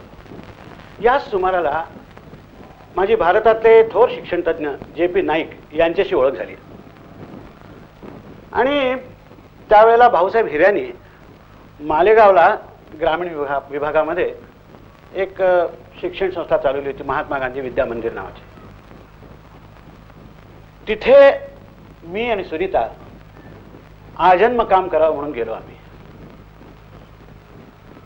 पण राजकारणी लोकांनी दिलेली आश्वासनं आणि ती पाळणं याचा एकमेकाशी काहीही संबंध नसतो हा धडा शिकून आम्ही अत्यंत निराश होऊन परत मुंबईला आलो.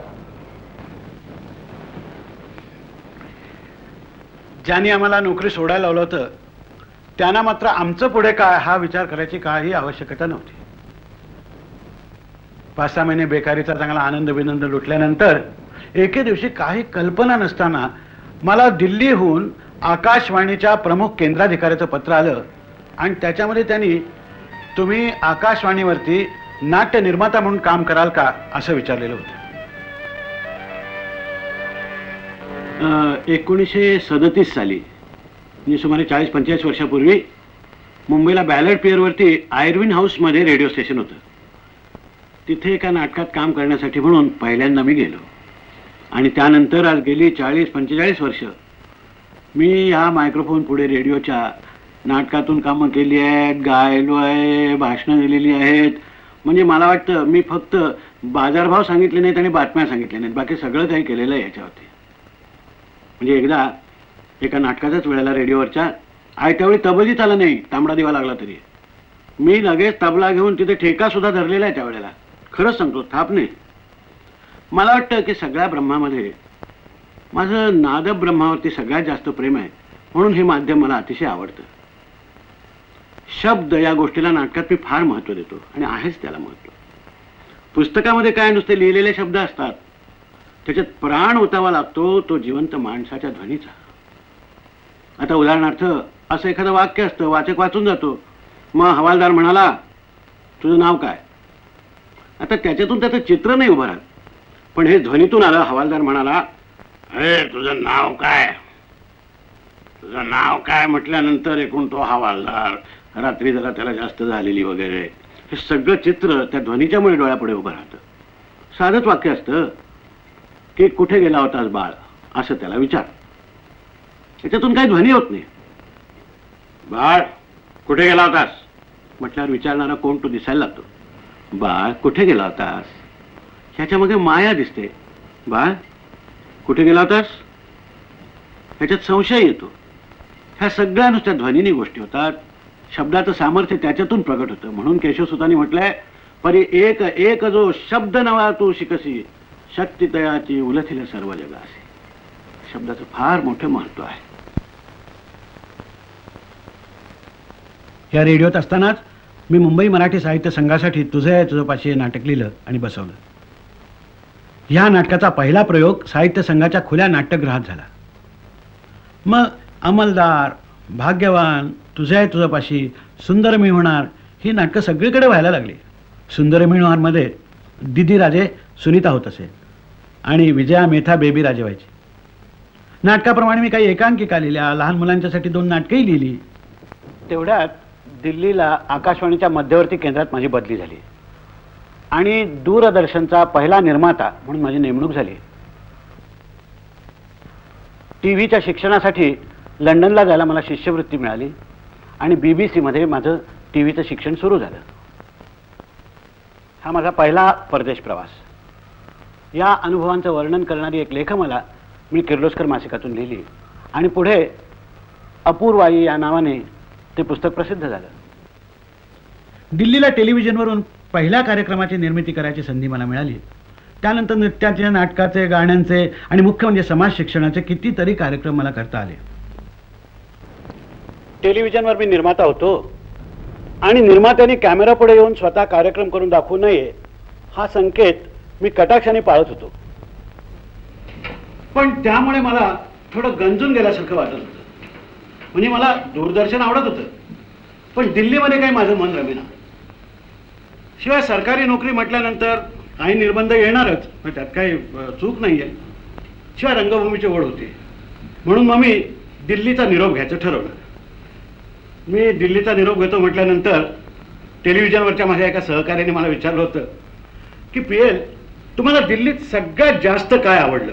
मी म्हटलं सगळ्यात जास्त काय आवडलं सांगू, दिल्लीहून मुंबईला जाणारी आगगाडी. त्याच सुमाराला मुंबईला इंडियन नॅशनल थिएटरचा नाट्य महोत्सव होता. त्यात माझा बटाट्याची चाळ या कार्यक्रमाचा पहिला प्रयोग झाला. हे तर रसिका चाळीतील रे आमच्या सुरसम्राट, सूरसाधना साधेल कशी याना या जन्मात, पिया गये परदेश. सर्व घराणी कोंबुनी भरली यांनी नरड्यात, पिया गये परदेश. पिया गये परदेश.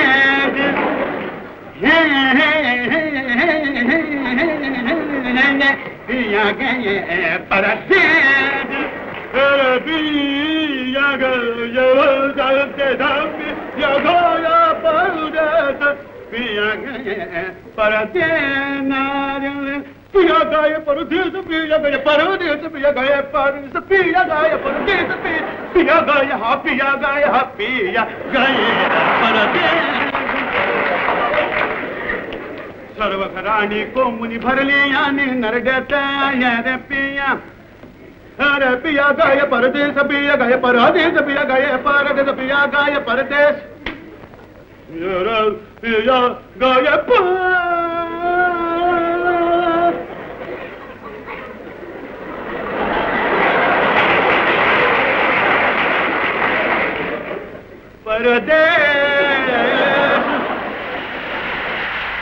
माझ्या बहुरूपी खेळाला अभूतपूर्व प्रतिसाद मिळाला. बसला घेऊन पुढे ढिगारा टक टक टक टक टंकित पत्रे. प्रियसर प्रियसर प्रियसर प्रियसर प्रियसर प्रियसरला पित्रे.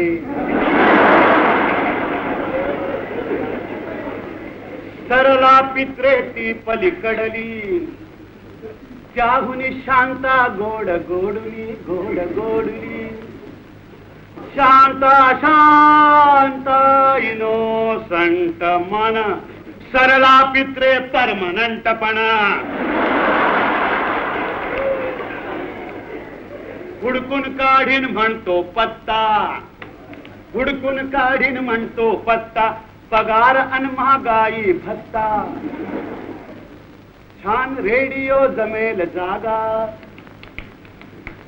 छान रेडिओ जमेल जागा छान रेडिओ जमेल जागा. हवेशीर अन दोघा पुरती दोघा पुरती. सरला पित्रे तशी बरीती तशी बरीती. शांतेहून पण किंचित काळी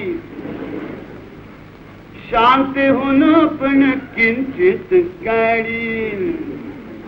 दात मूळचे किंवा कवळी दात मूळचे किंवा कवळी.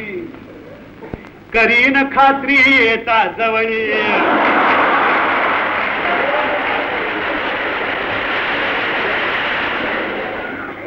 आज काय जाऊ दे.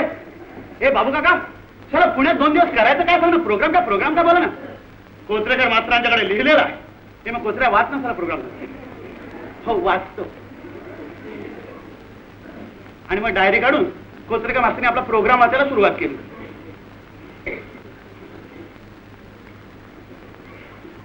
वाचू का.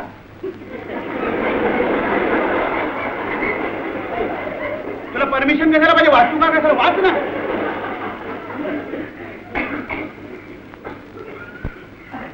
पहाटे 5 वाजता उठून पहाटे 5 वाजता पहाटे 5 वाजता उठून आपल्याला काय पुण्यातले रस्ते झाडायला जायचे नाही. तसं नाही. पहाटे 5 वाजता उठून पर्वतीचा सूर्योदय पाहणे. मग त्याला पहाटे 5 वाजता कशाला उठायला पाहिजे. तर तुला उसरण जाऊ की काय काय नाडकर्णी. नाही तर काय हो जाऊया आपल्या 8 8:30च्या सुमारास. आणि काय बाबा कोचरेकर हा तो मुंबईचा सूर्य आणि पुण्याचा सूर्य म्हणजे काय फरक असतो काय त्याच्यामध्ये. हा तसं नव्हे. मी की नाही मी सूर्योदय असं म्हटले. सूर्योदय समजला. सूर्योदय तिकडे चौपाटीवरती सूर्य बुडताना 100 वेळा बघितला. त्याला उलटा करा.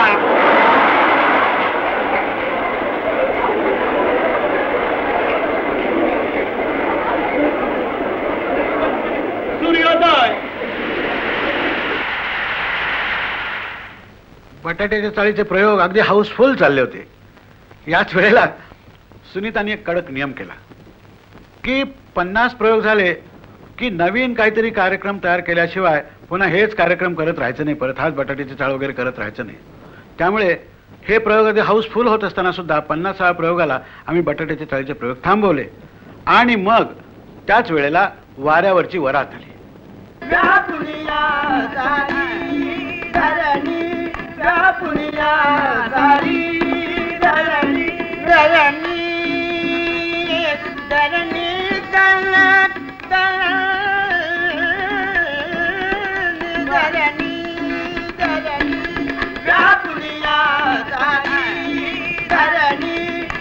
पुनिया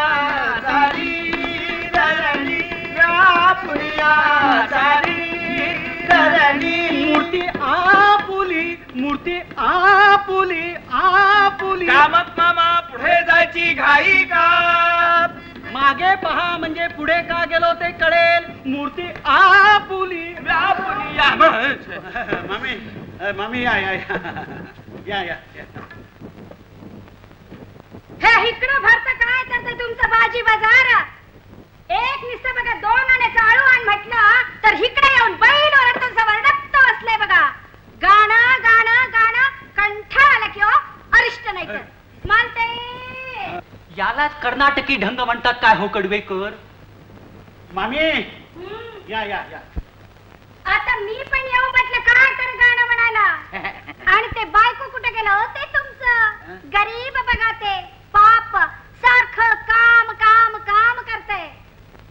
माझ्यासारखं असतं तर पेटी फोडून बंब पेटवलं असतं. काय हे?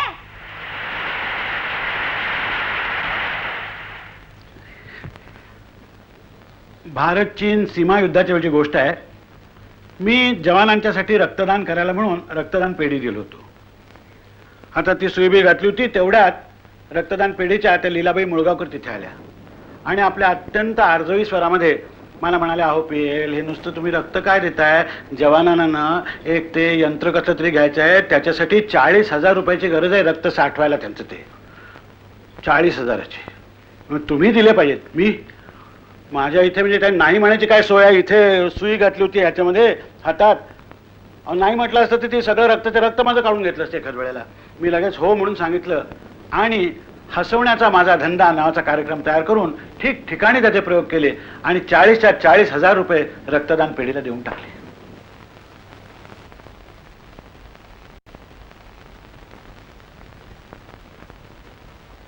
बटाट्याची चाळ, वाऱ्यावरची वरात, असामी असामी, हसवण्याचा माझा धंदा, सुनीताने केलेला राजमाता जिजाबाई, नंतर वटवट, असे निरनिराळे कार्यक्रम चालू होते. निरनिराळे देश पाहत हिंडत होतो. त्या प्रवासांची वर्णनं लिहित होतो. अनेक नवे परिचय घडत होते. जिकडे जावे तिकडे माझी भावंडे आहेत, सर्वत्र खुणा माझ्या घराच्या मजला दिसत आहेत.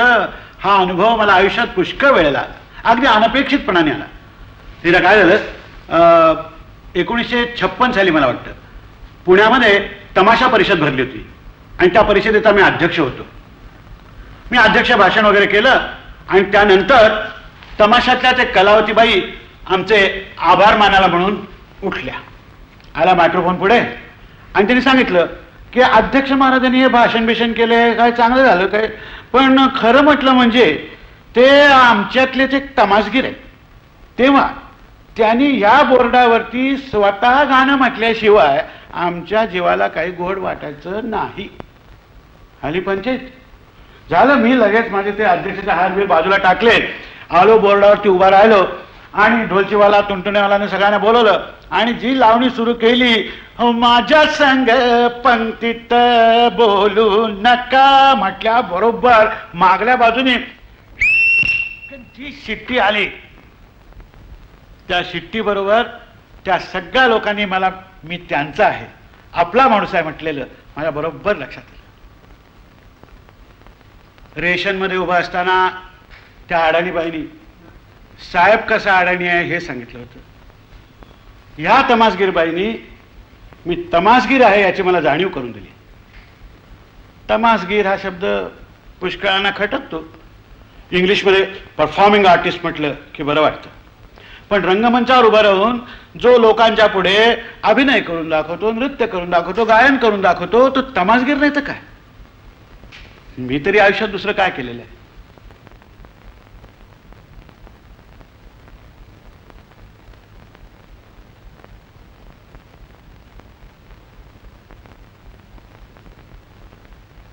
जीवन सुंदर व्हावं, जगणाऱ्याला जीवन मनोरंजक वाटावं, आपली जीवनयात्रा ही आनंद यात्रा आहे असं वाटावं, हीच मूळ कल्पना कलेच्या निरनिराळ्या क्षेत्रात निरनिराळे रूप घेऊन वावरत असते. त्याबरोबरच नाटक, नृत्य, संगीत यांचा आनंद लुटणारा समाज हे जसं सत्य आहे, तसंच मनुष्य निर्मित आणि निसर्ग निर्मित अन्यायाच्या विरुद्ध झुंजणारा समाज हे सुद्धा एक सत्य आहे. आनंद निर्माण करणाऱ्या कलावंता इतकाच जगामधलं दुःख, दैन्य, दारिद्र्य, शोषण यांच्या विरुद्ध प्रत्यक्ष काम करणारी जी माणसं आहेत त्यांच्याबद्दल सुद्धा माझ्या मनामध्ये अपार आदर आणि प्रेम आहे.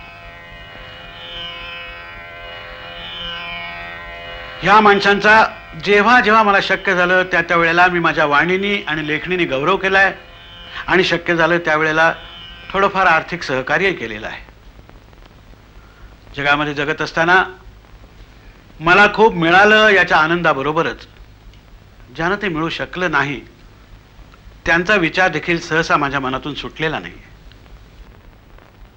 एकदा काय झालं, वरळीला एक अंधशाळा आहे. त्यांच्या रेकॉर्डिंग स्टुडिओमध्ये आमच्या एका नाटकाच्या पार्श्वसंगीताचं रेकॉर्डिंग करायचं ठरवलं होतं. मी आणि सुनीता वगैरे आम्ही रात्रीच्या वेळेला गेलो तिथे, तर सगळीकडे अंधार. मी सुनीताला म्हटलं की अगं हे लोक विसरलेले दिसत आहेत. इतक्यात त्या अंधारातून आवाज आला, आपण देशपांडे का? मी चटकन पाहिलं तर तिथे दोन तरुण असे उभे होते. म्हटलं हो हो माफ करा, मी पाहिलंच नाही आपल्याला. नाही नाही नाही अहो खरंच की लक्षातच नाही आलं, तुम्ही डोळस नाही का, तुम्हाला अंधारात दिसणार नाही, थांबा हा, असं म्हणून त्या अंध तरुणाने अशी भिंत चाचपडत बरोबर बटन शोधून काढलं आणि एकदम दिवा लावला. आणि मग माझ्या मागून या असं म्हणत आम्ही त्या अंध तरुणाच्या मागून तिथून सरळ असे चालत चालत ते रेकॉर्डिंग स्टुडिओमध्ये गेलो. त्याचवेळी माझा 50वा वाढदिवस अगदी जवळ आला होता आणि हा 50वा वाढदिवस साजरा करायची सुनीताने एक निराळीच कल्पना काढली. या अंधांच्यासाठी उत्तम वाङ्मय ब्रेल लिपीतून करून द्यायचं ठरवलं. त्याचप्रमाणे उत्तम वाङ्मय वाचून ते ध्वनिमुद्रित करून त्यांची ऐकायची सोय करायचं ठरवलं आणि याच्यासाठी 1,00,000 रुपये द्यायचा संकल्प आम्ही सोडला. थर्मास घेऊन तो म्हशीच्या दिशेला जायला लागला. बरोबर वाटेत त्याला एकाने अडवला आणि अहो एवढ्याशा पाण्याने काय होणार आहे म्हणून तेवढेच ते पाणी स्वतः पिऊन टाकलं. 50 वर्ष म्हणजे आयुष्याची निम्मी वाटचाल चालून झालेली होती. आणि त्याच वर्षी व्यक्ती आणि वल्ली या माझ्या पुस्तकाला साहित्य अकादमीचं पारितोषिक मिळालं. राष्ट्रपतींच्या हातून मी ते पारितोषिक स्वीकारतानाचा माझा वर्तमानपत्रातला फोटो पाहून माझा एक मित्र मला म्हणाला की राष्ट्रपतींच्या हातून हे पारितोषिक स्वीकारताना तुला काय वाटलं? मी त्याला सांगितलं की राष्ट्रपतींच्या जीवनातला तो एक फार महत्वाचा दिवस असला पाहिजे.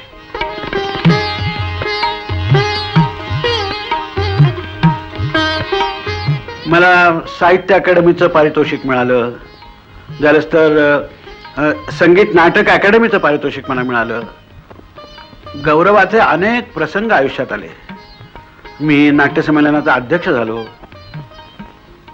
50 वर्षाच्या आयुष्यात साहित्य, संगीत, कला, राजकारण, समाजकारण अशा निरनिराळ्या क्षेत्रातल्या असंख्य लोकांचा स्नेह मला लाभला, प्रेम मिळालं आणि माझ्या वाचकांचं आणि श्रोत्यांचं तर मला म्हणजे खूपच प्रेम मिळालं.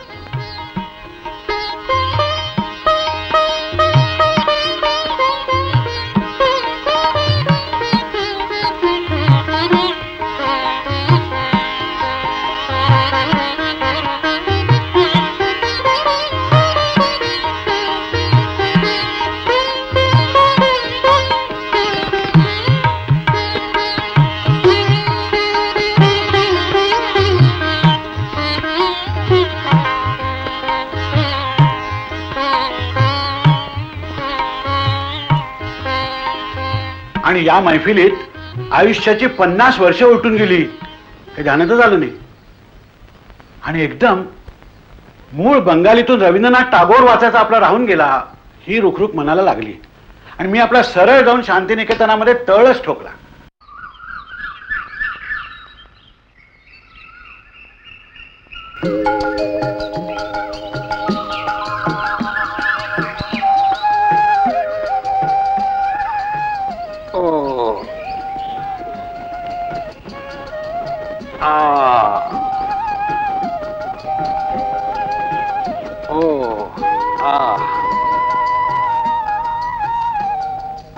কুমোর পাড়ার গরুর গাড়ি বোঝাই করা কলসি হাঁড়ি গাড়ি চালায় বংশী বদন সঙ্গে যে যায় ভাগ্নে মদন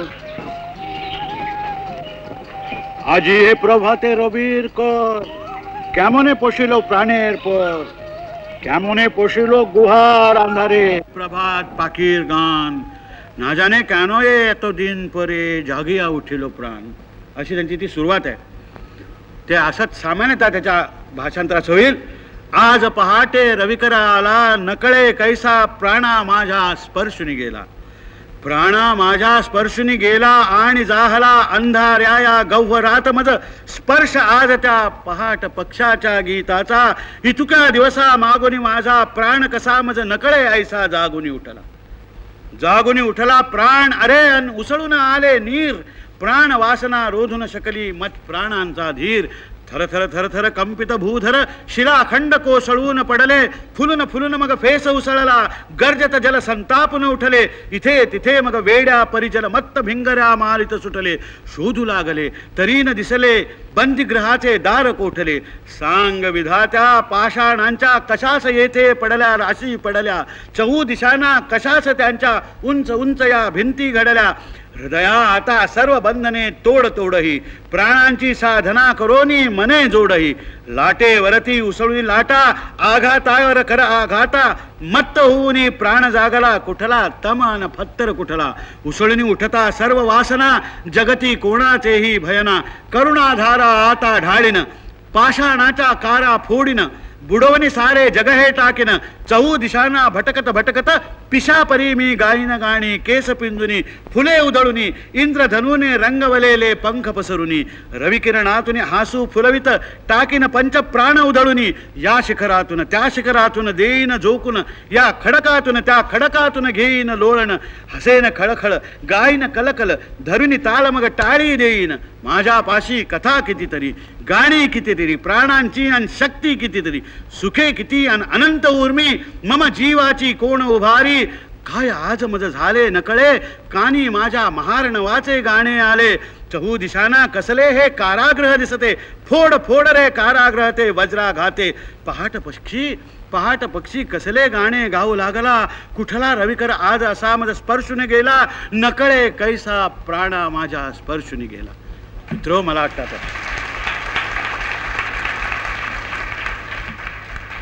गेले 2-3 दिवस रवींद्रांच्या सहवासात नेऊन आणण्याचा मी आपल्याला प्रयत्न केला.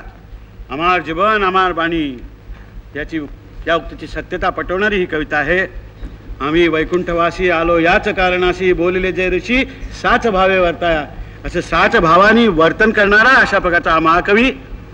याच्यावरती बोलताना एवढंच होतं वाचलं त्याचं की आपणच निर्मळ झालो असं आपल्याला त्या क्षणाला वाटायला लागतं. आपल्यातला मी हा सबळ होतो निर्मळ होतो. आपल्यातला त्या मीची मरगळ घालवण्यासाठी रवींद्रनाथांच्याकडे काहीही मागायला जावं अशी मागणाऱ्याची भूमिका घेऊन मी त्यांच्याकडे जेव्हा जेव्हा गेलो तेव्हा जे जे माझ्या झोळीमध्ये पडलेलं आहे त्या संबंधी मी आपल्याशी आता बोललो. रवींद्रनाथ आणि मी असं ज्यावेळी मी म्हणतो त्यावेळी एक उदार दाता आणि एक सदा अतृप्त याचक हेच आमचं नातं असतं. रवींद्र भारतींनी मला दिलेली डॉक्टर ऑफ लिटरेचर ही पदवी मी रवींद्रनाथांच्या साहित्याचा भक्त म्हणून मला मिळालेला प्रसाद आहे असं मी मानतो. त्याआधी इचलकरंजीला झालेल्या अखिल भारतीय मराठी साहित्य संमेलनाच्या सुवर्ण महोत्सवाच्या वर्षाचं मला अध्यक्षपद देऊन आजवर मी जे काही लिहिलं त्याची माझ्या मराठी वाचकांनी प्रचंड दाद दिलेली होती. मित्र हो, साहित्यातल्या थोरवीशी जातीचा धर्माचा स्त्री किंवा पुरुष असण्याचा काही संबंध नाही आहे. उगीचच हा राजकारणातला स्वार्थी गोंधळ साहित्यकलेत आणण्याची काही आवश्यकता नाही आहे. शेवटी साहित्य उभं राहतं ते स्वातंत्र्यासारखं आत्मतेजोबलेच उभं राहतं. माझा विनोद तुम्हाला रुचला नाही म्हणून मुख्य प्रधानांची वशिल्याची चिठ्ठी आणून मला तुम्हाला हसायला लावता येणार नाही.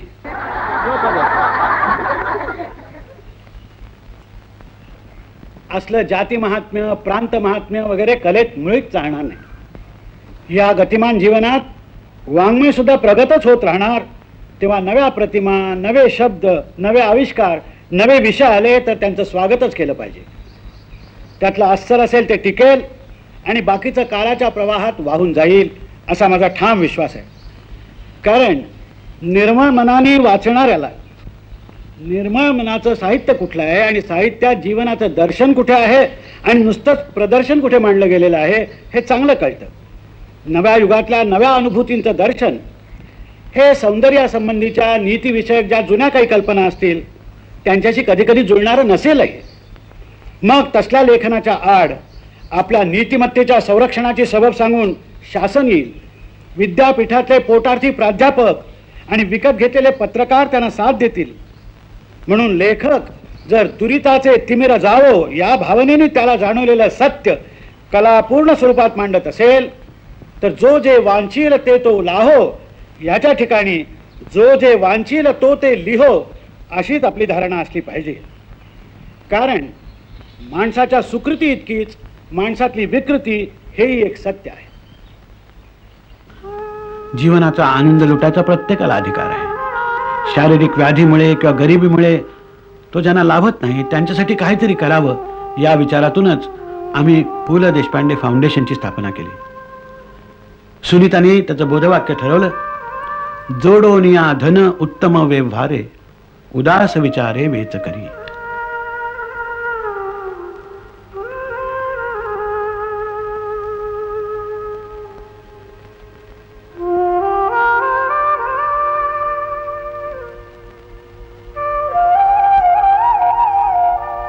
मी काही कोणी समाजसेवक नाही किंवा विचारवंत वगैरेही नाही आहे. खरं सांगायचं म्हणजे मी आपला एक करमणूक करणारा माणूस आहे.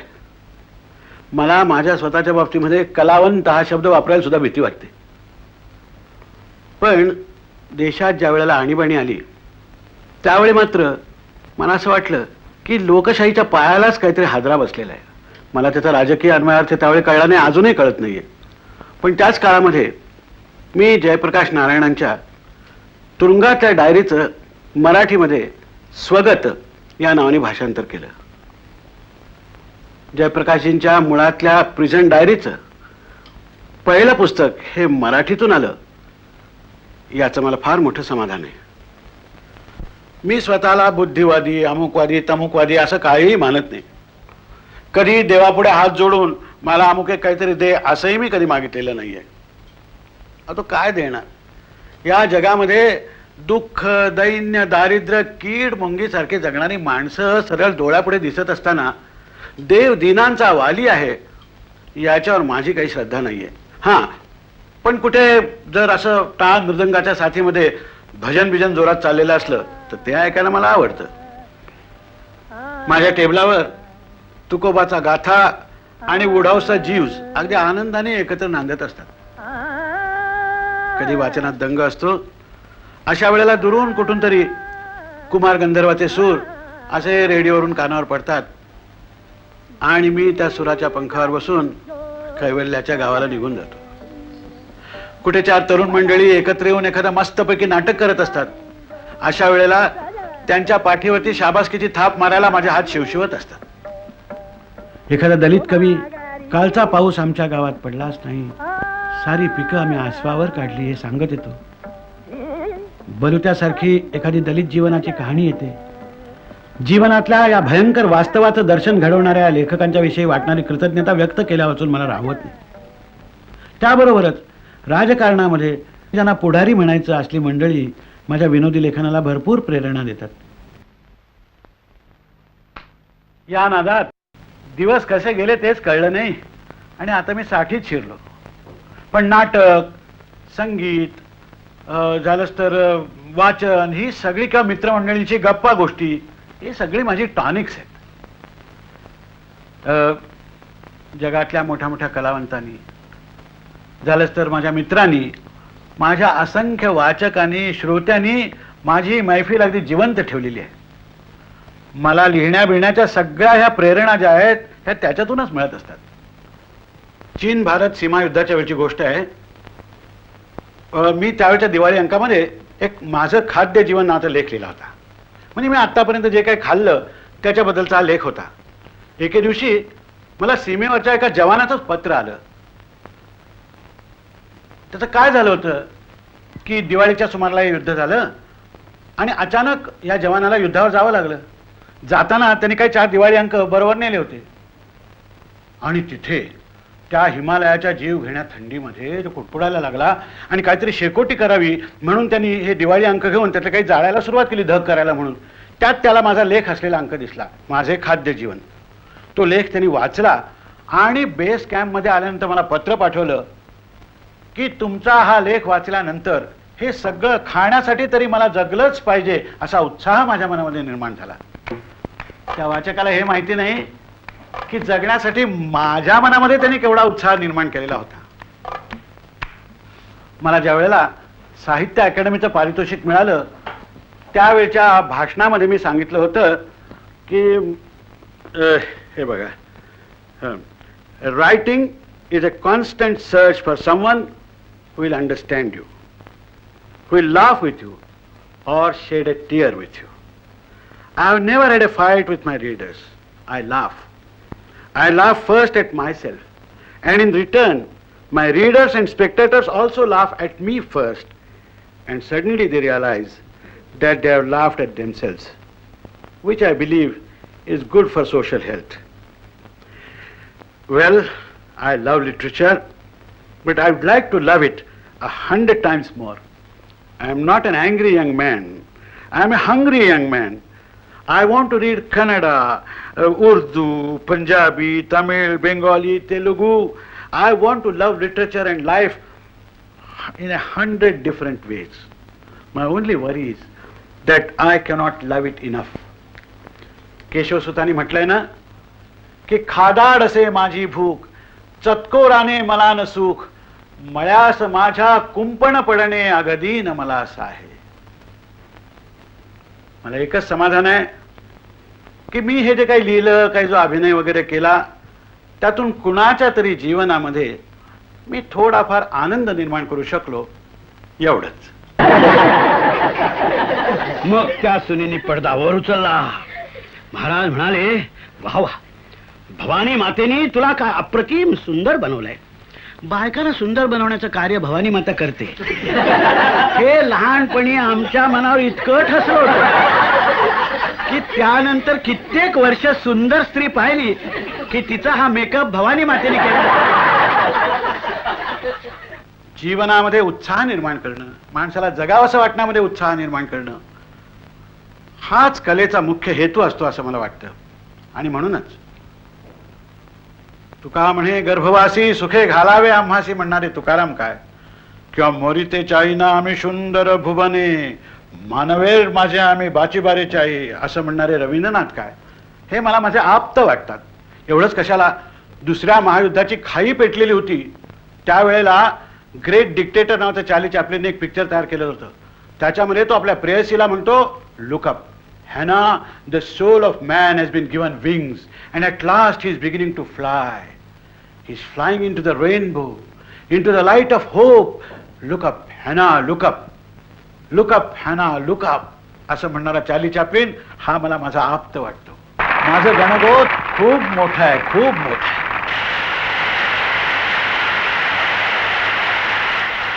आता संध्या छायाना केव्हा दाटायचं तेव्हा दाटू देत, मी कशाला त्याची काळजी करू. आईला तीरावरतीच पाहण्यासारखं इतकं आहे की पहिल्या तीराची चिंता मी कशाला करायची. माझी मैफिल चालूच आहे.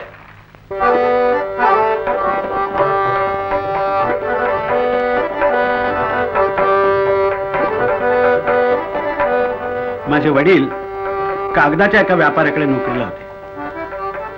आपला मुलगा पुढे मागे साहित्य निर्मितीच्या नावाखाली कागदाची अनेक रिम वाया घालवणार आहे हे त्यांना काय ठाऊक. रवींद्रनाथ आणि मी असं ज्यावेळी मी म्हणतो त्यावेळी एक उदार दाता आणि एक सदा अतृप्त याचक हेच आमचं नातं असतं. तमासगीर हा शब्द पुष्कळांना आवडत नाही. इंग्लिशमध्ये परफॉर्मिंग आर्टिस्ट असं म्हटलं की अगदी लगेच ते पटतं. पण तमासगीर याच्यात तसं वाईट काय. रंगमंचावरती जो अभिनय करतो, नृत्य करतो, गाऊन दाखवतो तो तमासगीर नाही तर काय दुसरं. मी तरी दुसरं काय केलंय.